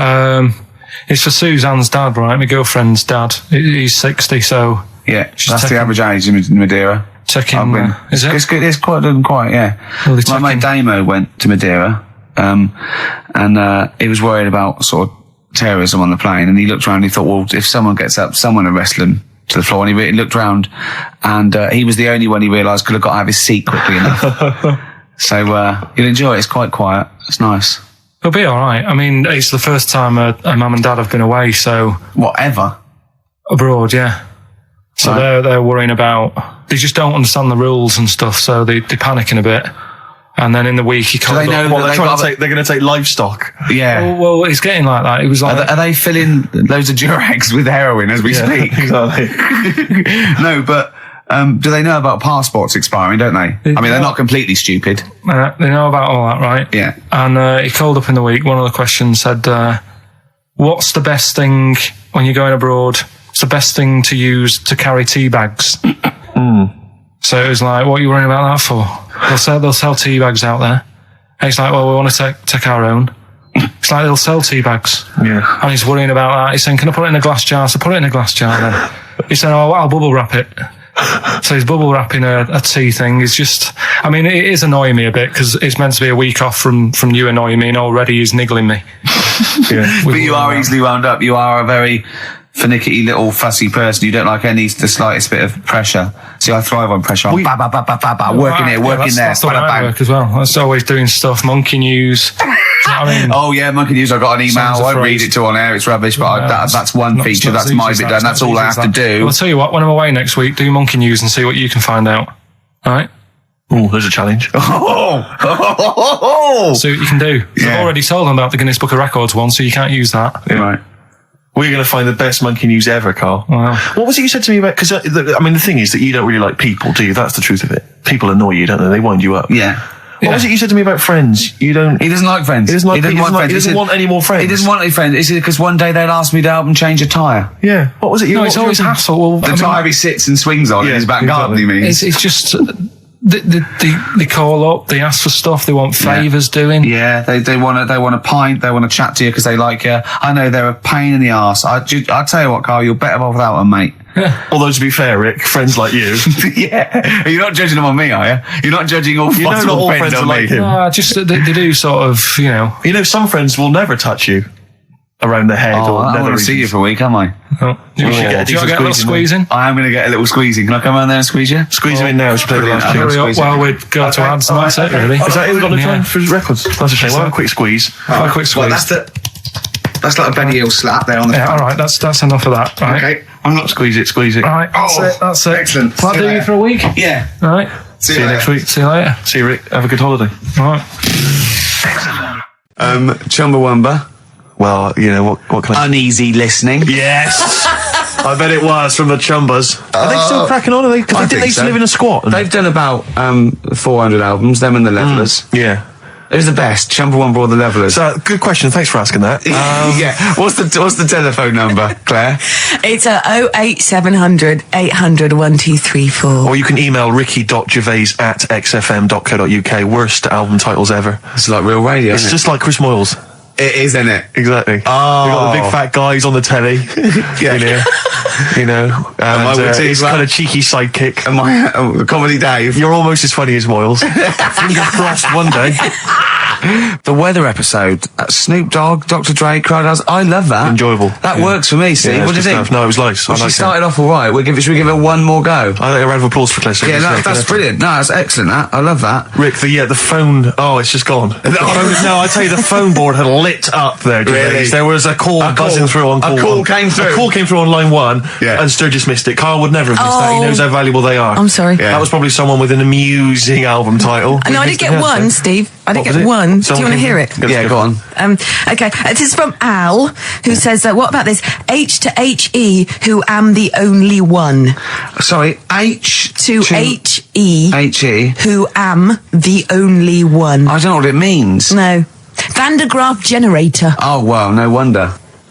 That's the thing that one of those things at the museum that you wind up and you touch and it makes your hair stand on end. Yeah. That's the scientific thing, isn't it? Sure. I've given up, Steve. Yeah, no, Do you know, I that didn't noticed, really I make me noticed. laugh either, I'll be so- honest, I'm thinking that the whole kind of amusing album titles thing we should abandon. I thought that as I thought said it. To be honest with you, I thought it was easier than this. I mean, Chris Moyles makes it work, that kind of crazy comedy, Okay, let's try radio another. magic. But obviously, and I don't think our listeners are into that stuff. Okay. I just don't think they can be bothered to get to the phone. I don't think a lot of them are able. I think a lot of them are, you know. Do you still remember kind when? of smacked up. Do you remember when we spent about 3 hours trying to get to the Chris Moyle show? I vaguely, yeah. What was the? What was He the was reason? doing this competition, and it was song titles with golf, about golf. Like, so you go like Drive, the Cars, and that. And I was getting so excited. I wanted to phone up and go, Duran, golfy, golf. and I just thought, it might have lasted, oh God, Yeah, it we probably cost me spent like ages. 30 quid just to ruin Chris Miles' competition. Yeah. That was a long time ago. Yeah, those were the Before I days realised- when we realised, you know, he was a great talent and one to watch. Yeah. Before we'd enjoyed his new TV show. But, anyway. Yeah. Let's not. No, that's slag cheap. other people It's off. cheap. It's cheap. Yeah. Anyway, what should we talk about now then? Because that all went well. No, I mean that's 20 minutes. That's 20 minutes done, and we've nailed amusing album titles. We've done that. That's fine. So we need a new gimmick now. I'll tell you what. Wait. You know when you go out, you take an umbrella out. leave the right? house, you've got an Right, umbrella. you got an umbrella, right? Yeah. And it's a really sunny day. Yeah. And then you come out and you go, Oh, we God. haven't bothered with that because it's Yeah. in the way. But then, right, imagine when you go out, right? It's raining. It's raining. No. No. You go out without an umbrella. Okay. And then it rains. Oh, What's no. going on there? Oh, Isn't that no. weird, isn't it? We've all been there, So we've all phone been if there. you've got like funny, weird observations of things that happen like that. Yeah, stuff like that about umbrellas or any kind of sort of accessory or hat. What's give the number out again, Claire? This is going to be brilliant. This is going to be great. Take this one. Take this one. 08700 800 1234. Just comedy observations. Yeah, the and stuff things you that we- thought of. Wacky stuff you thought of. Just tell us what stuff you come up with. Get the Sony people on the phone. This is dynamite. Banana There's Well, so they- many people listening who don't know who the banana splits are. The banana splits. Banana splits. Right. Listen, they know the banana splits are, and even people under 20 know that. Snork, Fleagle, Drooper. Who was the other one? If you can remember the name of that, What's the number? Because I actually want to know this. This is what radio's for. When I can't think of something, they tell me. Yeah. So It's which one have you got? 08700 Fleagle, 800 1234. Drooper and Snork. I've no idea. God. Fleagle, Drooper and Snork. Drooper and Snork. Fleagle. Bingo! Nice. Well done. Don't bother calling. Sorry. That particular tragedy or that has been avoided. Bingo. I Yeah, don't know what the bingo moment's looks passed. like. Yeah. There was one. Anyway. There was one that had sewn up eyes. Drooper, I think. Sorry, go on. No, anyway, my point was this. Go on. Pink. I can't be bothered. No, really? I can't be bothered. I think we can play that new one by Pink. You 'cause it's cannot play Pink. Why? Because it's too poppy. They just won't allow Pink on XFM. They what? They will not allow Pink on XFM. They what? Wait a minute, that's red rag to a bull. I've always been a red bull. Someone's telling you that you can't do something. That's crazy. Right, let's I'm also gonna get the new Justin Timberlake single. And I The tell you thing what. is, Ricky, you're going to have to nip down and have a word with Foxy because we haven't got it up here. Really? Yeah. I mean, I'd he'll love have to. it. Can't you call someone at Capital Radio? Well, yeah. Can we What's that call one? some? What's that one by Busted? That's what I go to school for. What about Abs? Dynamite. Abs, the new one from Abs. Dynamite. Yeah. Well, play a record and we'll discuss this Pink thing. Do you want a bit of Cat? Oh, Cat Stevens. Yeah, Yeah, bit of Cat that. Split 4. This is Sittings. Lovely. Piano and everything, isn't it? Oh, this was the tune we were originally going to use as the theme music for TV's The Office. That starts Yeah. again on Monday, I think. It's Just play it. I wish people had to wear hats now. See, I couldn't I carry it love off because hats. of my shape and size. I look like Bertie Bassett. Whereas you look Basil Rathbone. I'd look pretty good at all sort of You'd cut a Christopher good- Lee. yeah. Wow, you would. Because I'd sweep into a room, I know. bellow See, behind me. I think you look like, and don't get this wrong, don't take this wrong, right, we're mates. I think you look like a freak with a cape on. Okay. So- alright, well... And at which point would you take it one step further and add the Deerstalker, and go the whole Sherlock Holmes? So I'd have the cape, the pipe, the Deerstalker, and Yeah. I'd solve crimes. It'd be great. It'd look like some sort You of... could be my fat companion. I could be. What, sort of like get padding and stuff. Yeah, no, I like that. Yeah. I'd like to solve more crimes, if I'm being truthful. I would love to solve crimes. Just to solve one crime would be Oh, great. I wouldn't matter if I solved it. If they please came to me and said, I'd just look at the first one I go in. Yeah. Just get it off the streets, you know what I mean? Just like tick, done that. Sure, yeah. But I just feel there'd be something. I feel like maybe because like in TV shows, it always used to be they were a doctor who also solved crimes. They were a plumber, they solved crimes. Quincy. Quincy, things oh, like yeah. that. But a couple of sort of BAFTA-winning writers. What did Heart comedians to who Heart also do? solve crimes. That'd That'd be good, wouldn't That'd it? be great. What did Heart to Heart do? They were just They millionaires. were just a millionaire couple who would invariably what But was they the Murder, She did Wrote? that She was just a every novelist. week, though. Every week, Heart to Heart. Murder, She Wrote. Murder, She She wrote it and she solved it. We solved it. It's Yeah. brilliant. Murder, She Did wouldn't have been such a good sort of thing. No. But this is why you don't seem to get that anymore. People who do one job for a living. DJ who also solves crimes. The DJ who solved crime, that was Shoestring. Was he a DJ? Yeah, He was a Eddie private Shoestring ear, wasn't he? He was a private DJ who's ear also a on the private eye. radio. Is that what was the thing they did? Not private eye, private ear. Is that what they said? Yeah. And how did he solve it? He worked out clues Yeah. for call-ins and stuff. Yeah. No, he used to leave the building. He didn't just sit there and play records and then try and guess. That's great. Give us a call on the usual number if you've got any idea who murdered. No, it's Snitch Hour. Got a letter here. Who reckons she knows? I know a lot of my friends are big fans of Midnight Caller. Do you remember Midnight Caller? Was he a DJ who solved crimes? Yeah, it was one of those late night things in America, wasn't it? But was he a DJ? He solved crimes, didn't he? I don't know if he'd solved crimes or just solved... If you've ever solved a crime, email us. puzzles. He had one of those puzzler books. Weren't you on the front cover of Puzzler once? One of those things you get. Weren't you? Puzzler. Were you? Was I? No, I don't think so. Oh, it was your other friend. A friend who's of mine, DJ. yeah, it was a cover of Puzzler magazine. That's it. Yeah. So was Puzzler a rude thing? No, it's one of those things that Those puzzle books you can buy in Oh, actually, it's a puzzler. You do Oh, for I see. coach journeys, and they just put people's pictures on without permission. Yeah. I don't think they're just like, well, I didn't give permission. They just find like celebrities, and they just get their picture and they stick them on the Well, they front. would have used me then, would they? Well, I Celebrities. forgot. I didn't. Hey, Pink. Should we play Pink? Yeah. Oh, man. I don't live by the rules. Be on your head. Here we go. That was the Strokes, and kids are mental. Yeah. That was No, you're all right. No, shut up. No, the thing is, I think if we'd introduced that as just, and we didn't mention who it was, and we just said this is the new one from one of those trendy new bands, the Boomtown Rats. then I'm sure these listeners would have happily accepted it. Yeah. As it was, they knew it was Pink, and the phone lines have gone crazy. We had upwards of 2 calls.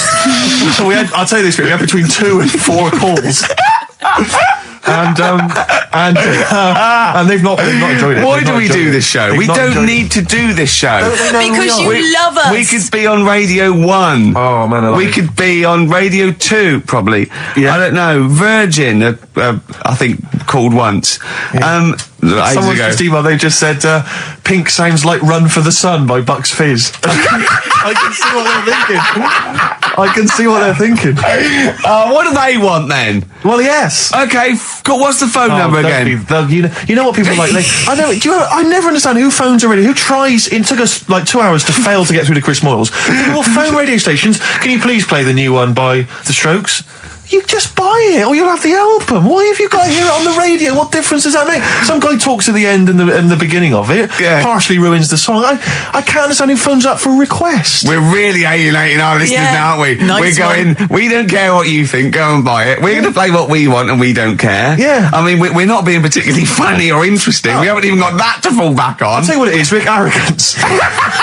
Laziness. When you've got a hit TV show in your hand and you've won the awards and you're making the kind of money that you are at those massive corporate gigs, Yeah. where they're paying you Yeah. thousands of pounds to turn up for 10 minutes, you don't need this. I mean, Steve, don't you get that then? I'm afraid I don't, Claire. I'm afraid I No, don't. we No. carved it up early on that Steve would not be making the sort of money that I would. Yes. And he shook on that. That was written contractually. Yeah. So I think. So you did shake on that? Oh, yeah, yes. and it would be horrible to go back. I don't think he realised quite the difference. Yeah. But the huge success. I don't think he'd want me to Welsh on it. Right. I don't think he'd be happy with himself if I gave him any. I would you? couldn't live with myself if you gave me some of that cash. Well, what should we play then? What should we play? Should Can we we play just the save Strokes it or by something? playing the Strokes? Oh, Go on then. That's Cool stuff. Oh, thank God for that. There's an email here from Davey Look, it's Monroe. lit up. No, wait a minute. Look at that. Oh my God! They've gone mad. They answer it. Put them live. Oh. They might know the answer. Hang on. We'll give them some. We'll give them some CDs. How do you put it Oh, live? While you figure that out, let me just read this email. Go on. If you're having to play, it says here, if you're having to play extra ad breaks and 8-minute long songs, it just goes to show who provides all the material for that radio show of yours. Did Carl secretly write The Office as well? And I think to myself, it's like, what do you want from us? Just see if someone's on the The phone. most incredible rock and roll tunes ever laid down on vinyl, and you're whinging. I know. Because you'd rather have our inane banter. What kind of a person are you? No, they'd rather have Carl's inane Well, banter. clearly. Don't big your I've roll just- up. They no, don't no. want that as a doll, Steve. I've just had a phone call from a very nice girl saying, "Where's Carl?" I said, "Well, he's back next week. Well, what's wrong with me?" She went, "No, you're lovely, Claire." She said, "But Carl calms the other two down." Sure, Really? sure. Can we just see if someone's on the phone? Is Yeah, go anyone on there? then. we got? Right, what are we going to give them? We're going to give them some got nothing. CDs. We're running on Well, it. take the name. Right. Anyone there? Hello? Hello? Oh, God, there's someone there. Oh, I've got to put my headphones on. Oh, haven't hang I? on. Oh, What was the lyric again? Stay Rick? there, please. All right. It's on America's tortured brow that Mickey Mouse has grown up a cow. Life on Mars. David. Life on Mars, David Bowie. It's easy as that. Hey. What's your name? It's John Ball. John Ball. John, I'll be honest with you, we got nothing. We got nothing to give you. It's not good enough. No, we'll get him some. We'll give him an office CD. It doesn't. and We can't keep doing that, Rick. It's We've got pathetic. nothing Yes, else. They you don't can. they don't give us anything, do they? They don't. It's the wonder we get into the building. No one's know, around I know. on Saturdays. No one cares. Office DVD. Yeah, What okay. would you really like, though, if you could have anything? Yeah, Office DVD. See? There you Fair go. enough, fair Brilliant. Okay. Stay on the line, mate, and I'll get you details. Okay. Excellent. That was a competition. We did. That was like real radio. Well done. It was like real radio. Now we've got to play David Bowie, haven't we? That's what they Calm do. down, Rick, you are- I can see what you mean. No, but Foxy would have it Well, you're lined up. Rick, you're going to have a heart attack. Am I? Live on air. I mean, Yeah. it's dramatic radio, and that's Sony Award winning. I know that. Any kind of, I seem to remember when Tony Blackburn had his breakdown on air. I think, did he win awards for that? I mean, it was pretty impressive Probably. stuff. It was pretty intense. Yeah. What breakdown Yeah, award? have a breakdown, yeah. Excellent. This year's best breakdown on radio. Totally Blackburn. Yeah, but Or Tessa, marry me. yeah, it was something like that, wasn't it? Yeah. He played the same song again and again and again. Must Did be he? fascinating radio. That sounds like Capital Now. Oh, that's satire. High five. Yeah, nice We've one. done there. Oh, well done. Well Oh, done. are we owned by Capital? You've We are, got, aren't we? yeah. Remember what happened last time? Sure. And now Richard Park, who owned Capital, he's the Grandmaster. What? The Grandmaster? He's a grandfather. No, he's a Headmaster. headmaster of Fame Academy. Oh, is he? Yeah. Okay, let's play a record now, because you have to lie down, because you're just getting so worked up and now. I can tell when there's an excitement and enthusiasm and sweat, beads of sweat run down Well, your it brow. started off so badly, we had nothing, but then I did a competition, gave away some things. You've got an email that really annoyed you, haven't you? Well, we can talk about that later. Yeah. But yeah, whenever I see beads of sweat, I know, because that's not the Jeez. Ricky Gervais I know. Okay. It worries me. You never work yourself up into any kind of sweat. so Okay, you need to let's just play. chill out, calm down. We're going so well now, aren't we? What about a bit of Beck? Would Let's have a lovely bit of Beck, just to chill everything out, just calm everything down. Yeah. All right. Yeah. All right, relax. Yeah. Okay, Yeah. there you are, you Yeah. see, he's gone. Yeah. Yeah. Tell them about that email you just Well, got this there. guy- Right, I got to tell I nearly said the fans! People who happen to be listening to XFM waiting for the person after us. Who's on next? Natasha's not with the football show. Right, Steve was genuinely annoyed. I laughed, right? Steve was genuinely annoyed. He doesn't like rudeness or people insulting him from a distance. I'm not sure I can find it. Oh, what was it? Oh, you got to find it. Well, hang on, let me, Oh, hang on. This is good radio as well. The sound of a mouse clicking in the distance. I'll just keep talking. I'll just keep talking. Come on, you can come up with some magic. What was Scooby Doo on about? A talking dog? That's a bit weird, isn't it? What is that? And then what was that? Wacky Races. I don't know. Wait a minute. So why did they run the cavemen if they the car? I've got it. I've got it. Right. Okay. This is an email. This is an email that was sent through. Right. And this is my feeling. I think if you're going to email an insult, you've got to at least be clear what the insult is. You can't make me do the work. You can't make me try and guess or figure out. No, it's like sending someone hate mail and they have to pay postage. Yeah, exactly. You go, well, if you're gonna, Exactly. Or making an obscene phone call, but collect. The postman charges you 25p before he hands you a letter bomb. Yeah. Go on. It says, merchant. It opens with merchant. Who are you, call sad, exclamation mark. At least my mother still don't cut my hair. Merchant. Who are you, call sad? At least my mother still don't cut my hair. Is it an anagram? I don't know. I feel like it's been translated from the French. It's a Japanese fella who hates exactly, you. Exactly. And he's got a Japanese English dictionary. It's just literal. So, how does he know your mum cut your hair then? You've never said that on there, have you? It's not true, Gervais. Can I just say, I think your hair looks really nice. Thank you very much. I've known you for about 5 years now, and it's lovely. I laughed at you needing someone to say it. It looks fine. Yeah, it looks good. What do you mean it looks fine? It does look good. It looks good. He's got a little bit of product on it, hasn't he? Yeah, it has. Maybe I have. A little bit of hair gel. Maybe Gavin had his fingers all over it yesterday. Yeah, I have my hair cut by Gavin of West Hampstead. Is it called? Is what it's called, Gavin, or is it a bloke who works in? It's a Gavin who works in Do a you barber use shop. that fudge stuff? on Sorry, your hair? no. But seriously, I use a form of clay, a moulding clay. Yeah, that's Gavin It's recommended mad. it. Yeah. Gavin recommended it, and I've been very happy so far. Hold on though. Rick, what do you use? I don't. Yeah. Don't. I just sort of. Well, that's obvious. No, I just sort of like comb it back and whatever way it falls, really. Yeah. But You had more questions about Gavin? good to hear that again. It's Oh, fantastic. Waiting on a Friend by the Rolling Stones. Yeah? Go on then, Carl. On XFM 104.9, Ricky Gervais, Steve Merchant, Karl Pilkington. Go on. Right, this one. Remember Blockbusters? Uh-huh. Right, this one is good, and we'll do this one. Rockbusters. And remember how Bob Holness used to give you a letter? Yeah. And it'd give you a question, and the answer to that question is that letter. Yes. Right, well, it works like that. So if I said to you, we'll test it out in you, Steve, right? Right, welcome to the show and that. Hello. Let's play, right? And I say, right, your first one is W. Mm-hmm. And the cryptic clue, because it's done like crosswords. Okay. So not quite like Blockbusters. Well, this young man prepared for his death. And it's a W, so the answer. And it's not always going to be like our sort of music, it can be any sort of music that's out there. So the W is the name of the answer. I understand that, but is the answer always the band name, or is it? Yeah. It's always the band name, is it, or the artist? Yeah. And so would the W be the surname, or would you have both the initials if it was someone's name? Would Elvis Presley be EP? Don't get annoyed, No. Carl. These are valid questions that I knew would be asked. I know this. You tested it on me, so you've got to tell them. We That's need the to know point. the rules. If it was Elvis, I'd probably do E. No. Give him the answer. Give him the Right, answer. did you hear the clue? No, give me the clue again then. So the letter is It is a W. cryptic clue. It's The clue's W. fine. Listen, but- and the go on. clue is, this young man prepared for his death. This young man prepared for his death. Yeah. This young man prepared for his death. And it's a W. And it's his first name. That's what he needs Well, to see, know. that's the Yeah, but I don't... Well, shouldn't we have the initials?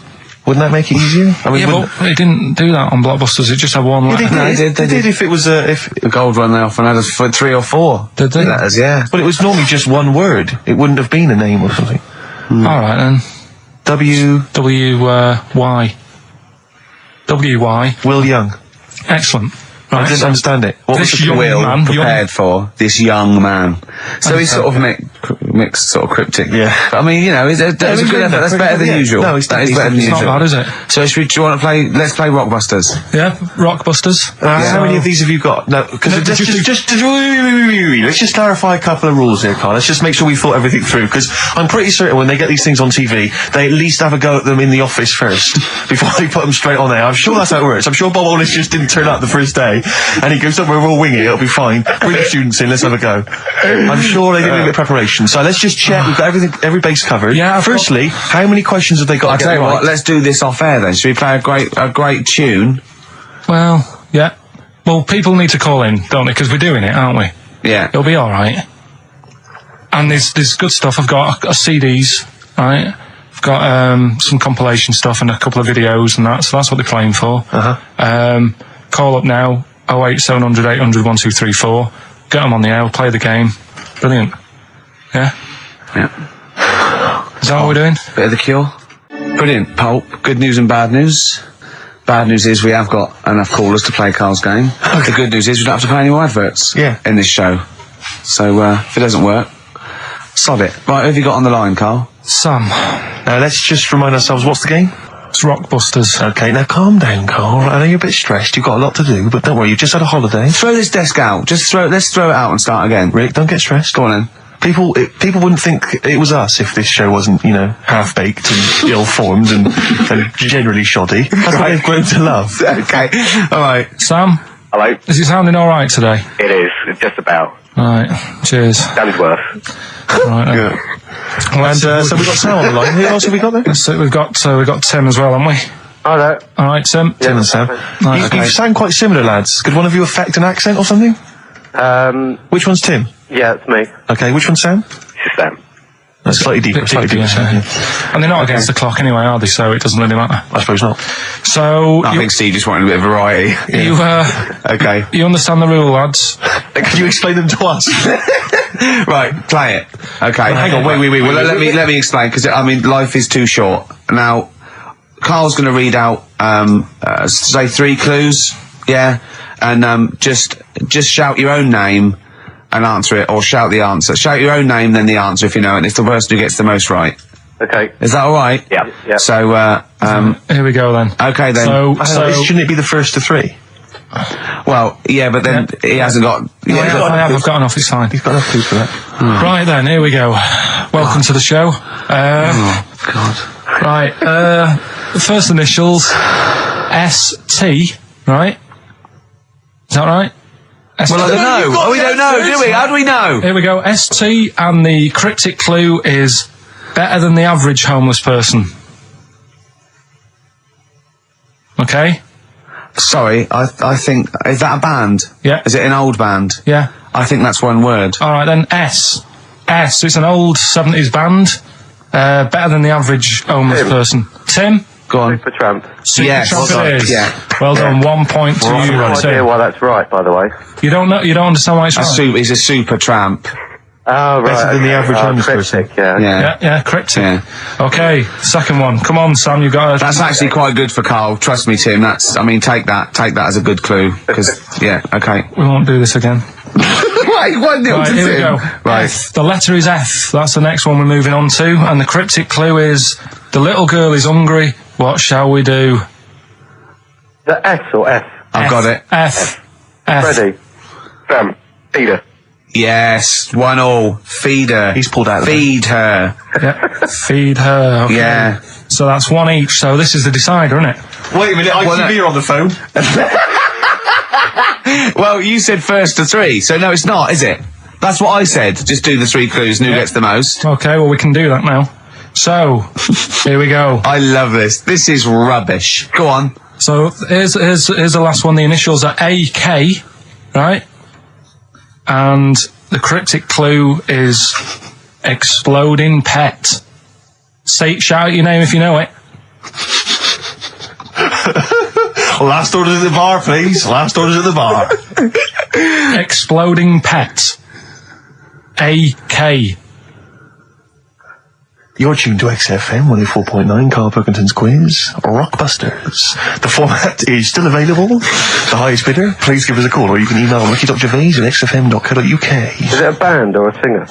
I'll give you a bit more of a clue. It's a pop band. Okay, we wouldn't... No. Tommy Kissem.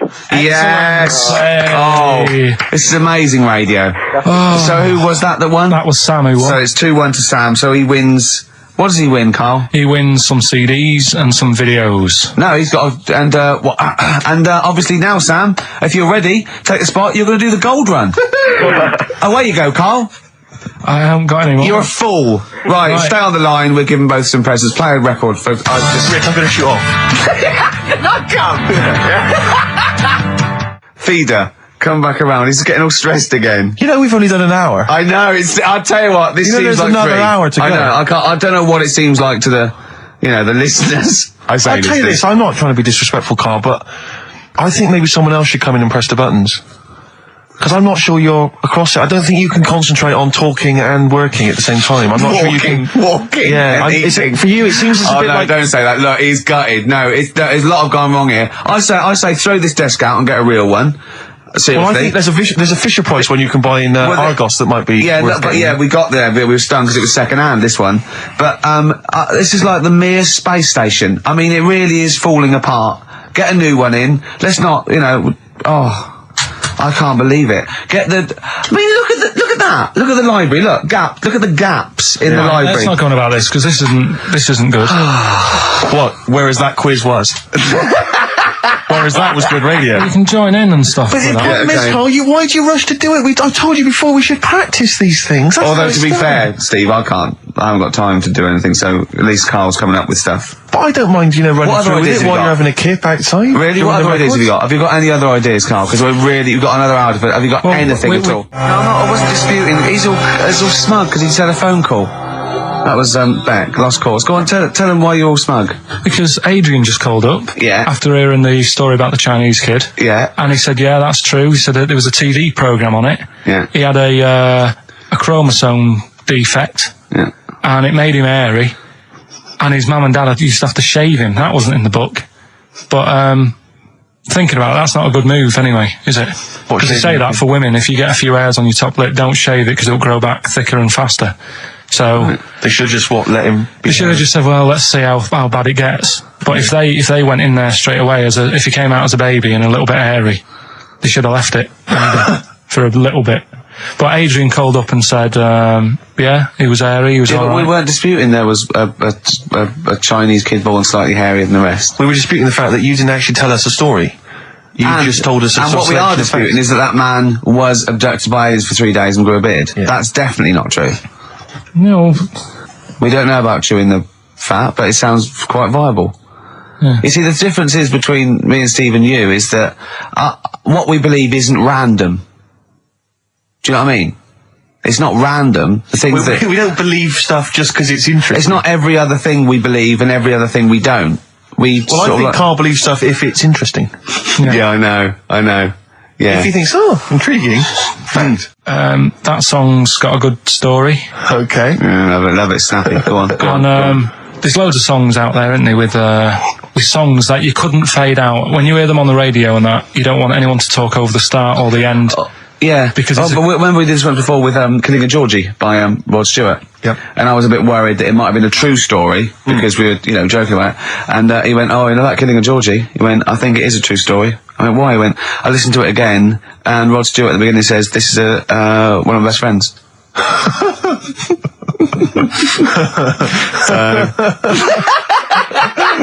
It's brilliant, isn't it? It's genius. So there's loads of songs out there, and what I want to do, we want to get the audience involved in this. So if you've got like a favourite song that's got a really good If you've got an story, audience. Yeah, go on.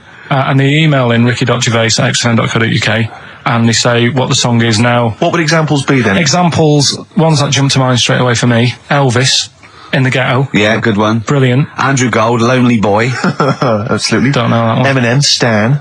Right? Yeah. Good one. You couldn't fade it out, could you? Because you go, well, what happened? Yeah. Yeah, no, absolutely. And that's what I'm saying. Not just any sort of pop song that keeps repeating itself, and it's like it doesn't matter. It doesn't matter if it skips or you know what I mean. If you turn the radio off. Yeah. But I'm talking about Ernie, songs. the fastest milkman in the world. Yeah, that is a good story. That is a good story. Oh. Yeah. Do you know that one? Yeah. It's a story. Yeah. Ted from Teddington, he drove the baker's van. Well. So what have we got then? Have we got one? So we're going to kick it off today with Stevie Wonder, "Living Just Enough for the City." Okay. And just briefly. Sum it up.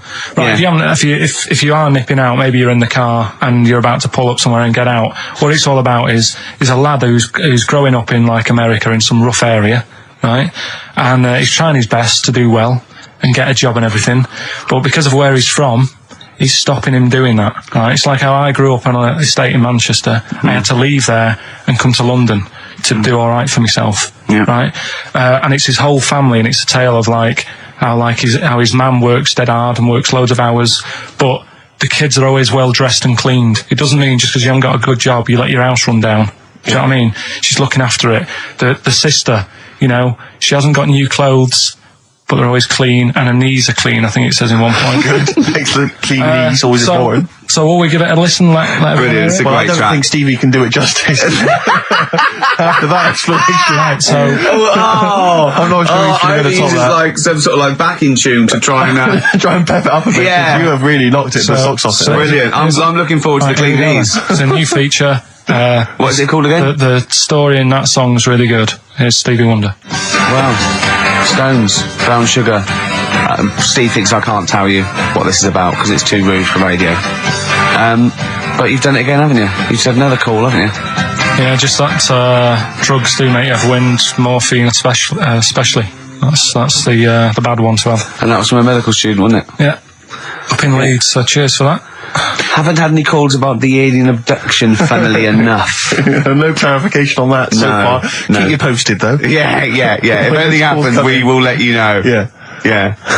Well, that's it. We got through it with all these mistakes. They've got to get this equipment fixed and they've got to go to HMV Monday and buy about, I'd say, £5,000 to £10,000 worth of new albums. it's gonna That's be good. definitely. It's gonna be good Get next this week. fixed. No, get this fixed. Definitely. Yeah. Don't go on about that. Next week, though, we'll have more educating That's the Ricky. phone. Look, that's the phone. Yeah, don't do that. What? Educating Ricky. We'll do the quiz. Rock Busters. Do that again. Right, Yeah. I might not be Songs. here. If that's the case. And Steve, What? what have you got? What, next week? No. I'm just going to bring some sandwiches. Do you notice I was quite quiet for the last 20 minutes? Yeah. Just dozed off. Yeah, well, the air conditioning's... I'm feeling quite muggy. It's too, but that doesn't work either. And this is I'm totally serious. I'm not joking. It's ridiculous. So, Right, a song for the ladies to end with as ever. Sly and the Family Stone. It's always a favourite. If you want me to stay. yeah. See you next time. Cheers. Sweet. Feeder, just the way I'm feeling. XFM 104.9. I love that. Carl, you're panicking. You've just remembered a song from your childhood, and I don't know what you're talking about. But I'm going to give out a number. Please take this number down if you can help, Carl. It's 08700 800 1234. Right. I'm not that bothered. We were talking about a track from the 60s, Yeah. Mighty Quinn, Yeah. and it was on the same compilation. My dad had a tape in the car, and the tape was always on in the stereo thing in the Yeah. car. And I used to sort of sit through all this stuff I didn't like, but knowing that coming up soon was a song about a monster with purple eyes. It wasn't monster Puff the with Magic purple Dragon. It wasn't that. A monster. There must be something else about it that give people a Do you remember a chorus or a few lines? It says something like, it was a one-eyed, it had big eyes, purple, and it eats people or something. The Big Eyed Purple Eater. Wasn't there a song called something like that? The Big Eyed Purple. And it was a hit, There was, was I'm it? sure there was. A song which is something like the Intergalactic Purple Eater or something like that. It's a novelty song. Rubbish.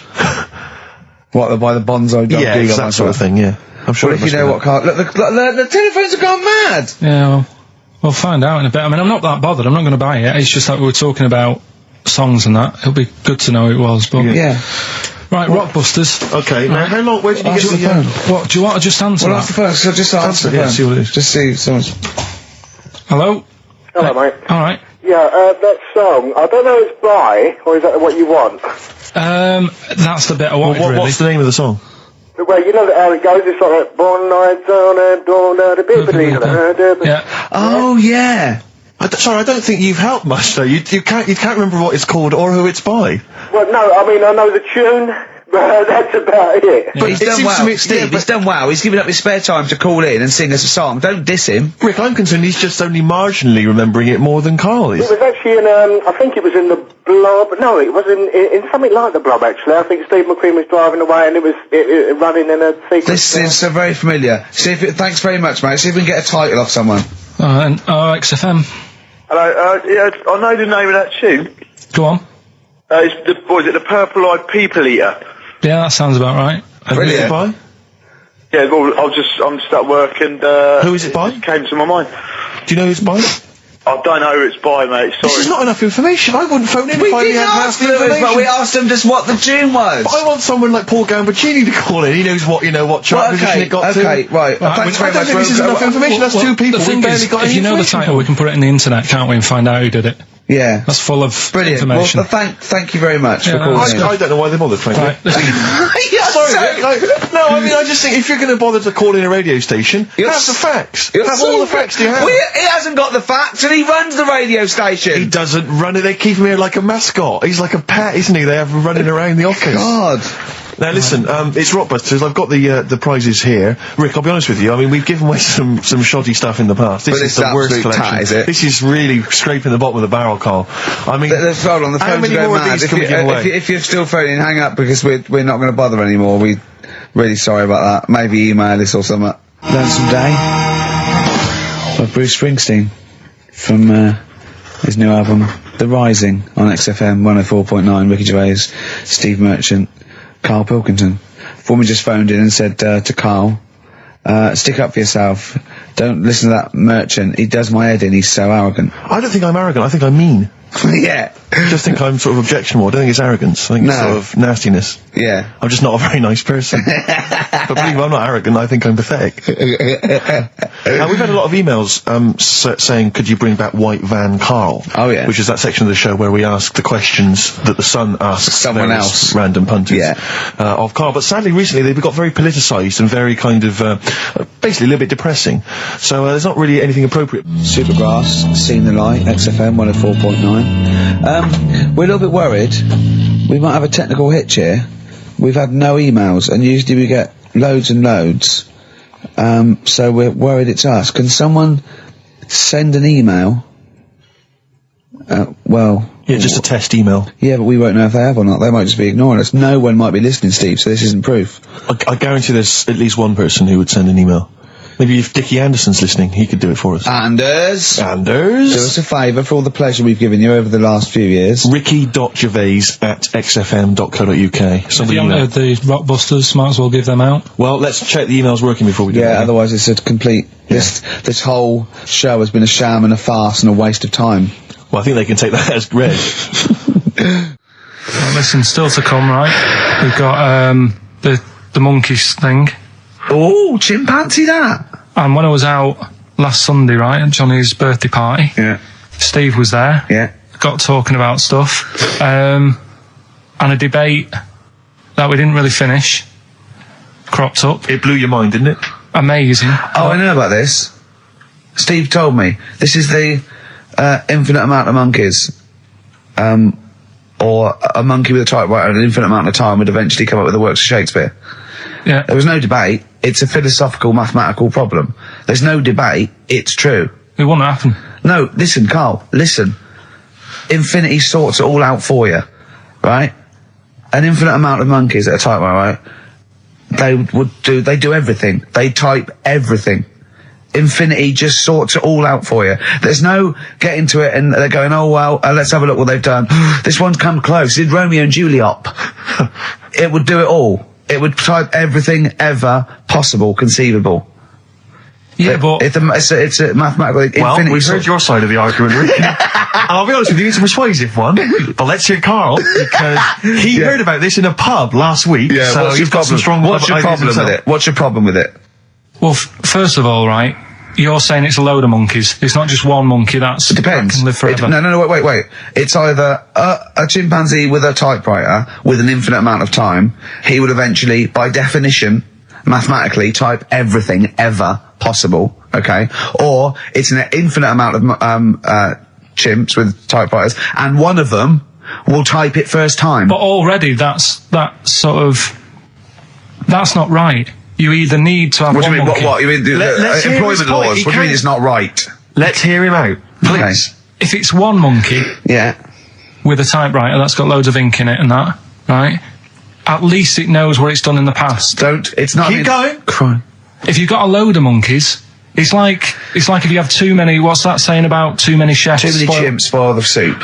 Right. Well, it's the same thing. It's like, well, I didn't tell you to put salt in it. I was going to put salt in it, and it messes it up. Whereas if it's just one, they know what's gone on. So what I'm saying is, just leave him go. I can't be bothered. I want Steve. to hear. I want to hear the rest. This blows my mind. He doesn't know what this does to me. It's a mathematical problem. I want to hear the rest. well, it's just I just don't think it will happen. What do you mean you don't think it'll happen? Infinity works it out for you by definition. Well, what's stopping them typing the same thing again? They would. in fact, the problem should be if you had an infinite amount of time that it would type. That works for Shakespeare an infinite amount of times and everything else an infinite amount of times. But that's not as. But not Shakespeare. Oh! Shut up! You idiot! Rick, do you know what he said to me? I said to him, I explained it to him. I said, God. you've got an infinite number of monkeys, infinite number of typewriters. They will type the complete works of Shakespeare. He said, have they read Shakespeare? You're an idiot! Play a I said, record. no, I'm not having this they're not conversation. doing it from I'm not memory. having it because it really, really winds me up. But you're saying they'll do it with no spelling errors. Well, they do it an infinite amount of times. And they do it wrong an infinite amount of times. And they spell the last full stop wrong an infinite amount of times. And they get one thing wrong in Hamlet wrong an infinite amount of times. They do everything an infinite amount of times. But are they going off a story that they've... Play a record, Carl, because I'm going to knock you out. I'm just saying, Shut up! do they know the story? Oh, They're monkeys! Oh, Christ. No, Right, but- okay. Right, Carl. She's a girl and I'm a man. Good that, innit? On XFM, 104.9, Ricky Gervais, Steve Merchant, Karl Pilkington. As ever, Rick, there's always someone who steps in to defend Carl. Okay, what is the defence? What is the defence? Here's an email from Scott Coomer. He says, Carl is actually right. I've got an A-level in statistics and probability. It doesn't matter how long they have and how many monkeys you have. You cannot guarantee they would type the complete works of Shakespeare. Infinity makes it probable they would get it right, but not definite. Yeah. Yeah. That's what I was saying.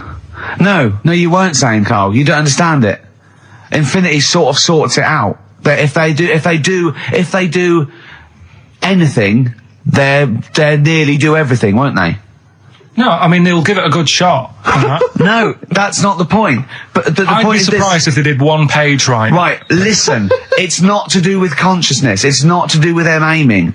They are just bashing away at the keyboard. It's like they're used to show that there isn't consciousness. They chose the chimpanzee because it can type, presumably, hit the keyboard. It's because they hadn't come across you at the time. Yeah. It's to take out thought out of it. It's to take out reason and trying, right? It's just random. They're saying that if you typed enough things, if the computer was left typing everything, if you left it for an infinite amount of time, and they chose Shakespeare because there is meaning behind it, and it's difficult to get it exactly right, to show you that Infinity would come up with it's not just Shakespeare, it's every novel. It's everything. Fairly eloquent there from Gervais. A quick riposte, please, from Karl Pilkington. No, I'm just saying, what I don't understand, if it hasn't read it, then how does it know where it's going? Listen, right, listen, right, Can I just explain to people, right? Some people have said, why are you cruel to Carl? He drives me mental with things like that. What do you mean, well? Can I just go, let me just take a breather for a How do moment. I do your editing? It keeps coming in the week. You know that I work here properly, in the week, don't I? Yeah, I've got a proper job, Yeah. Should be 9 to 5, but I normally get in at about 8 o'clock and work A lot till of people about getting 8. 8 o'clock. Working hard, trying to do my job. 3 times this week, I've been rushing around. I walked past my little studio. He's sat in there, alright? Now, because I've got this sort of job, I can get away with it. I said to him, if I was a doctor, would he keep coming to me practice? If you were a doctor, there'd be severe problems with the NHS. Imagine that. The standards would have lowered so much if you can arrive at the hospital you're a We'll doctor. pop in, I'll go to lunch, don't we? We have a little lunch break, don't we? I go, come on, let's go now. He goes, I'm busy. I go, come on, let's go now. He's going, you're doing me head in. Well, when I was talking about the monkey conundrum with Carl, he said to me, right, if I had a day off work and I was, say, watching the TV and with one hand I was typing a typewriter, would I type Shakespeare? I mean... Yeah, but you see, there's certain things. We were talking a little bit about this stuff the other week, weren't we, when we said, you were going on about Einstein, and I said he's not that good. E equals MC squared, it sounds good, but I've never used it and that. Right? I've never used it! You haven't used 2 and 2 equals 4, Carl! The fella with an apple fell on his head. It could have been anyone sat under that tree. Do you know what I mean? It's just annoying. Lucky. And It just happened to be a genius. Newton gets all the credit do you know for what his I mean? laws of the universe. Well, other people were working whilst he was having a lunch break under the tree. Okay. So in a way, it's like he didn't deserve to have that success story. Again, forget the apple and the tree and whether he was sitting down having a lunch break. It's totally irrelevant. Yeah, but what I'm saying is there's certain things that will just happen. It's like, I think we were talking when we were out eating the other week. we were talking about Noel Gallagher. Well, this is the reason the monkey discussion came up, right? Noel Gallagher. I don't know what to say. I don't know what to say. Rick, I don't want to misquote Noel. I'll be like Herbert Lom in Clouseau. I'm going to get a twitch whenever he opens his mouth. I don't know where to start with some of his statements. Well, as I say, this discussion began because we were talking about a quote that Noel Gallagher supposedly gave. Now, I don't want to misquote Gallagher, but the gist of it was that he said, had I written Wonderwall or whatever, instead of the Beatles writing Strawberry Fields or whatever, I'd be the one that was considered the great songwriter and it wouldn't be the Beatles. You know, it's just the fact that they came first that meant that they get all the credit as being the greatest band. I don't know where to start with that statement either. I mean, that's Gallagher's thing, and he's, you know, well, whatever. We know what we think of that. What was your point, Carl? You agreed with him, didn't you? Yeah, I reckon, right? Do you know we've talked about putting a baby in a room before and it'll know what colour it is and stuff? If you've got a room that's painted red, right? But forget that, because that's going to confuse Hear him out. Listen to me. Say if they did some new TV show, right? Like, what's that film with Jim Carrey in where The Truman Show. The Truman Show, right? So they make up a little room and some woman has some kids and you say, right, let's put the kids in this room, and they don't know what's going on outside. They don't know anything about, like, EastEnders and that. It's like their little world, right? They don't know anything that's gone on. How could a child survive without EastEnders? Right, listen. So, he's sat in the room, right? And then, when they're all asleep... Right, Wait for this bit. Someone... Have you heard this? Yeah, bit? wait for this bit. They're all in a room. Yeah. They're asleep. Yeah. Someone pops in, puts a guitar next to the bed. Right? Nips off out again. They wake up in the morning...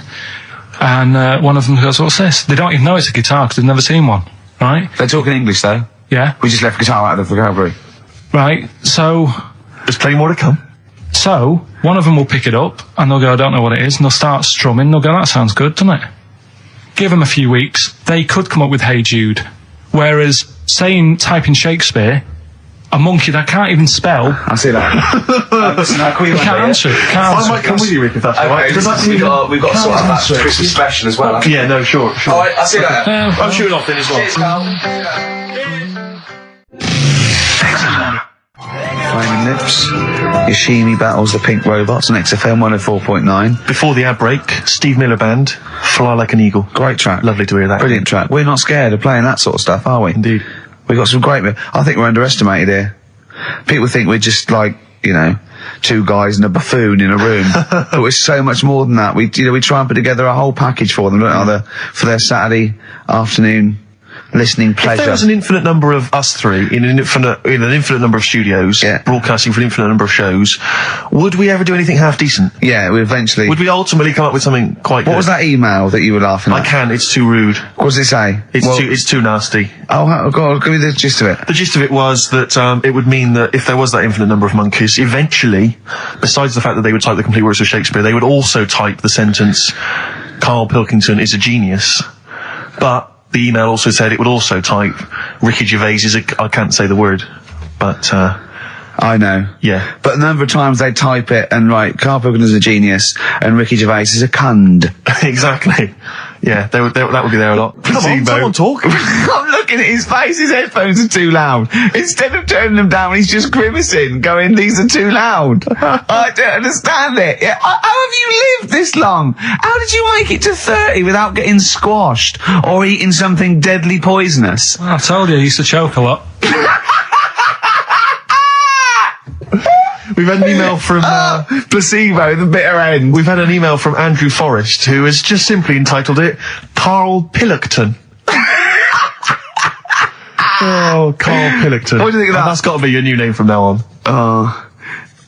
I had a mate who used to use it. What, he used to call you that? Yeah. Was that your nickname at school, Pilkington? No, it's not my nickname. It is now. No, it's not. It is now. Pilkington. Pilkington. Oi, Pilkington. Oi, Pilkington.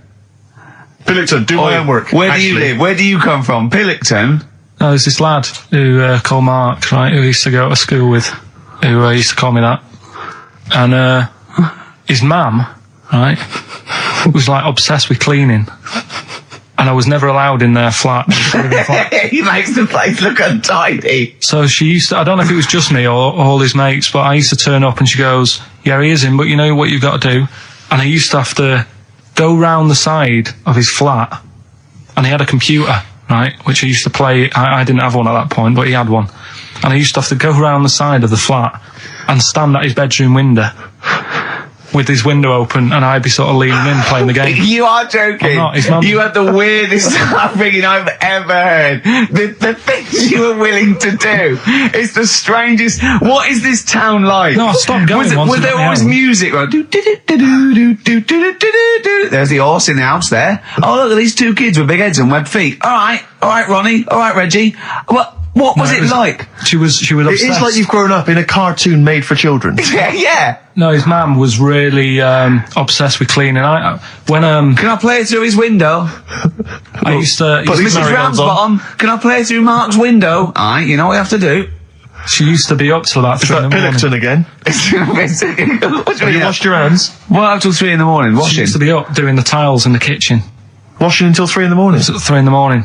And for ages and ages, that saying that out on the tiles, I used to think that came from, like, his mum, because she was out, like, cleaning them late. So, till I was about 13, I thought that saying, out late, on the tiles, Yeah. was, And now you're not confused by anything. well, There's no misunderstandings in your life now, is there? See the grass, seen the light. I just think of people sort of of a Saturday going, you coming shopping? I go, I can't, I'm listening to XFM, there might be some monkey news. And they waited 2 hours for that. What sort of a show has a feature called Monkey News? Well, I have to say, the monkey story has been corroborated. Someone has Which emailed- one? Well, this one, it says, police in Britain this week are on the lookout for a very different kind of burglar. A chimpanzee who has been sighted breaking into a house in Hackney, stealing a mobile phone and leaving. The chimp is also the prime suspect in a break and entry in a nearby house where part of a radio was taken. One policeman stated that it might have been trained to steal, but a monkey's not going to think, that's a mobile phone, I'll just have that. Look at Carl's face. Yeah. Fact. That's fact. WC, featuring Snoop, The Streets on XFM 104.9, Ricky Gervais, Steve Merchant, Karl Pilkington. I think we should kick off with a bit of a competition. I think we should get the listeners involved here. Phone up if you want to play XF Family Fortunes. Now, a lot of people, of course, won't be familiar with this because we played this in the very early days of XFM. Yeah. Do you want to explain the rules, or do you just want people to phone in? It's like Family Fortunes. We need 2 of you. I asked Do you remember we discussed this before? You can't say that. Yeah. And so get 2 on the line. You're competing against each other, and so it's fingers on the buzzers. Will you stop chewing, picking your teeth? I mean, even if the listeners can't hear, it really annoys me. It is a bit like having a chimp in the room. Do you know what I mean, Carl? alright. Have you ever seen him eat hot food? No. Honestly, it is like a chimp. He's going, oh, what are you doing? What? Just get... Oh, God. Or like the Cookie Monster. Yeah. Oh, God. I'm never annoying, Carl, so why are you? Do you know what I mean, Steve? You're so annoying. I'd say, have you been with him for trying to have lunch with Ricky? Yeah. It's the hardest thing possible. You wander around for hours. It's sort of a combination. It used to be bad even before he was a celebrity because he has a tolerance level. It's extraordinary. I mean, he is irritated by a car honking its horn in the street. He's like, I can't believe it. Let's go in here. I'm so angry. He gets annoyed by police sirens, by rain, wind, birds in the air, other people in the streets. They're the most annoying. Children particularly, whether they're in a school playground we happen to be walking past, whether they're on TV. It's just noise that isn't mine. Well, I know, but this is the thing. You are the most irritating man I've ever met, without a shadow of a doubt. I mean, you know that, Carl, don't you? I mean, noises he makes. It's extraordinary. I mean, I've been editing some behind-the-scenes footage we shot of making the second series of The Office. It's extraordinary. I've had to cut sequences out involving Ricky because they'll just think he's a gibber, just think he's an idiot, like some kind of puppet that the rest of us are controlling, because he's shouting, he's whistling, he's honking, he's making noises, he's dancing around. It's extraordinary. And if you're out trying to find somewhere to eat with him, all these irritants, all these annoyances, and it's, that music's too loud, I don't like that particular song, I'm not going in there, there's more than 8 people in that cafe, I'm not going in there. It's just extraordinary. I think we need a woman. I'm thinking of hiring a woman, like a PA, to just go out ahead of us, scout ahead of us, go in, and she can just phone back and say, Oh, sexist. Oh. Or a guy. Oh, that's or a fella. Oh, sexist. Or a fella. Just to go ahead. Oh, I'm phone thinking back. of hiring a woman, subservient role. We couldn't hire him. Oh no. Oh, sexist. Well, that or a chance to meet a woman. Yeah. That I'm also paying. It's like paying for him. It's exactly. Slightly more above board. Yeah. So if you want to play Family Fortunes, call up. What's the number? 08700 800 1234. Yeah, it's just like Family Fortunes. Two of you are competing for some great prizes, and I go.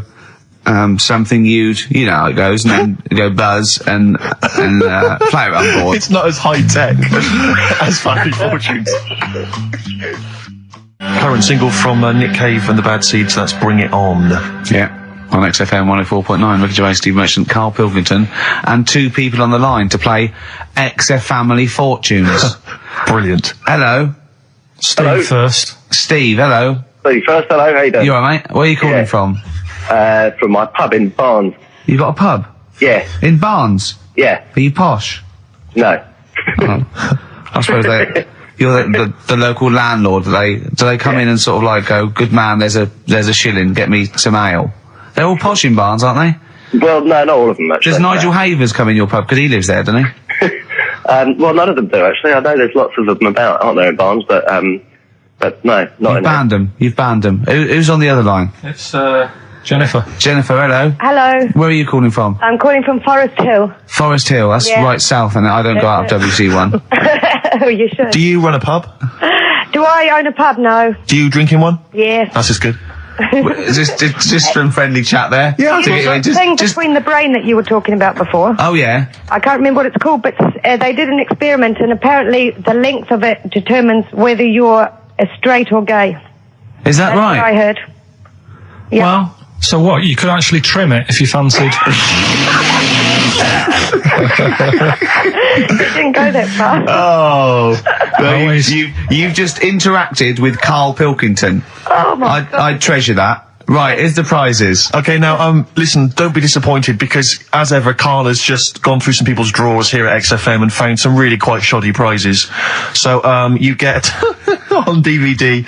I don't know if you're a fan of it. Are they a German band? Rammstein or Rammstein? Oh, you'll enjoy that. But there's any number that includes Asch zu Asch, Spiel mit mir, and Hergelade. That's just some of the classics on this DVD of their greatest videos. Red Dwarf, the first. Do you think series. Germans sit around looking at ISIS records and going, look at these Wonderwall?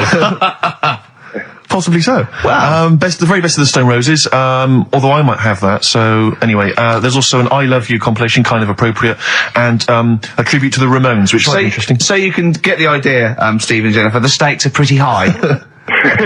Okay, here we go. Very happy, Extra fine, Family hard. Fortunes. So, fingers on the buzzers, just both go, wah! If you think you can answer this right, and then we, the highest answer or the top answer gets the chance to play or pass. If you play, you've got to get all 5 answers. There are 5 answers. Every wrong answer, you get a life, and I'll go, and when you lose 3 lifelines, then the other person can steal. It's as simple as that. If you've seen the show Family Fortunes, No, this is not based on anything I've ever seen ever in my life. Okay, right. Okay, fingers on the buzzers. Okay. Name something. We asked 8 of my mates, right? Something you associate with Karl Pilkington. Well, Okay, Jennifer, what? silliness. Yeah, that's the top answer, thick or dimness. Hang on. Do you want to play or pass? Play, please. Okay. Stay tuned, Stephen, because you might be able to steal if she gets 3 wrong. Okay? Right, okay. Right, we've got the top answer. 4 to go. Thick or dimness is top answer, obviously. Okay, Jennifer, some other things associated with Karl. Comedy. You'd think so, wouldn't you? Yeah. No, I don't even know who he is. you don't even know who he is, No, she does. She must and do yet it. bizarrely, she knows that silliness or Yeah. stupidity is I the top know, I answer. Yeah, come on. Something else. The smelly eyebrows. One more wrong answer, and then Stephen gets a chance to steal. Okay. I don't know. People are screaming it at home. Very sensible. Oh, Was that very sorry. sensible? Yeah. Yeah. Okay, Stephen, can you think of one of the answers that Jennifer didn't get? Must be a mind for inane nonsense. Oh, well, I'm going to give you that because number 5 is even thicker. So, yeah, what you missed is, our top answer was thick or dim. Second top answer was Manchester. Third was Roundhead. Fourth was airy Chinese kid. And 5 was, even thicker. So I think Stephen's the winner there. Yeah, I think he's done well. Yeah. You enjoy Rammstein, and you get the Stone Roses and an I Love You CD. So that's the pilot for this show, okay? When Blockbuster's all over, we're going to phase in XF Family Fortunes. Carl, thoughts? It's not that good, is it? Why? It's not that good. Just... I'm not that happy with it. Why? Why? Yeah. Well, just... What else? What? No. You're definitely right about that top answer. Well, thanks. So Stephen wins all those prizes. Yeah. Stay on the line and we'll take your address. And we'll send some to Jennifer as well for even bothering to talk to Carl. What's this, Carl? What are you playing now? A badly drawn boy. Yeah, excellent. What am I doing Rockbusters then? Later. Can I just, sometimes I get told off by Carl. He gets a little bit sulky if I slag off the prizes that he sources for each competition. This is from Rob in Croydon. He's a former winner of Rockbusters. Yeah. He said he didn't even know what the prizes were going to be when he entered. He won, and sure enough, for one night only, he was a hero. The following morning, it was just Rob again, and all I had to show for my triumph are 5 compilation CDs I'll never listen to. Yeah. And 2 DVDs I'll perhaps get £9 for on eBay. Please get some decent prizes. Ricky, you're BBC's golden child of comedy. What are you doing? How many of your listeners really are into Stephen Polyakoff's The Lost Prince? No one. That's how many. Now that is a winner. That's someone who's got a reason to like us and like you. I think he's got the same attitude as Steve when you give him something for free. Yeah. Sorted you out with NERD tickets for last night. A lot of messing around, a lot of phoning round going on to get you them tickets. Yeah. Come in today. You enjoy the gig. Couldn't be bothered going, Carl. Typical. Yeah. I didn't say I couldn't be bothered going, Carl. You just assumed that was the case. You're right. But the point is this, Carl. Once you've given me the tickets, they are mine to do with as I see fit. The thing is, what annoys me is, right, I bet he hasn't even listened to them CDs. He might find something on there. That's his point, I think. Yeah, to be fair. But I don't want to give them stuff that's too good, because then they'll listen to CDs instead of XFM. Of course, there's always careful planning. So you always got an answer. Oh, Carl, you're my hero. We don't care, do we, Carl? Well, I think the prizes are all right considering what they've got to do. Do you know what I mean? Yeah. Right. It's just a bit of fun, for God's sake. So please do not blaspheme on air. Something else we're giving away. Go on. The Shining. It's just more throwing away, isn't it? Once again, is it on video? Once again, it's on VHS. Just because you buy it out of your own money, Carl, stop being so mean. And I want to watch it tonight because it's one of those films that. So you're going to watch this video and then you're going to send it to someone as a prize. Yeah, it's one of them films that. Sorry, what you just said yes to that without blinking. Oh yeah. You don't think, like, Les Dennis doesn't have a quick go in the car on Family Fortune before he gives it away? It costs Jim Bowen has $5.99. a go at those his and her towel racks. It costs $5.99, Carl. Okay. Letter to Hermione by David Bowie. Well, we're all getting stressed here. We're going to run out of time again. We haven't had enough answers. We left it so late. We had so much rubbish to pack in. You did it on purpose. What? What do you mean? You did it on purpose. I love Rockbusters. I think it's the highlight of the week. But I remember in the early days of Rockbusters, we used to get reams of emails. Do you know how many we've had today? Go on. 2. Yeah, because we've just done it in the last link, and people have to think about it and do research. They have to guess because I don't think XFM Family Fortunes is going to be a success. Don't knock XF Family Fortunes, Carl. It ran on ITV for years. Right, well... Yeah, so has anyone got anything right, Carl? What we'll have to do just as well, we haven't got any prizes to give away anyway, because we gave them away our next month. Yeah, we're coming through now. Let's see, just hang on a minute. Well, this isn't radio. You can't just sit here looking at a computer screen going, hold on, that isn't radio. Right, well, it'll have to be the one who got the closest, right?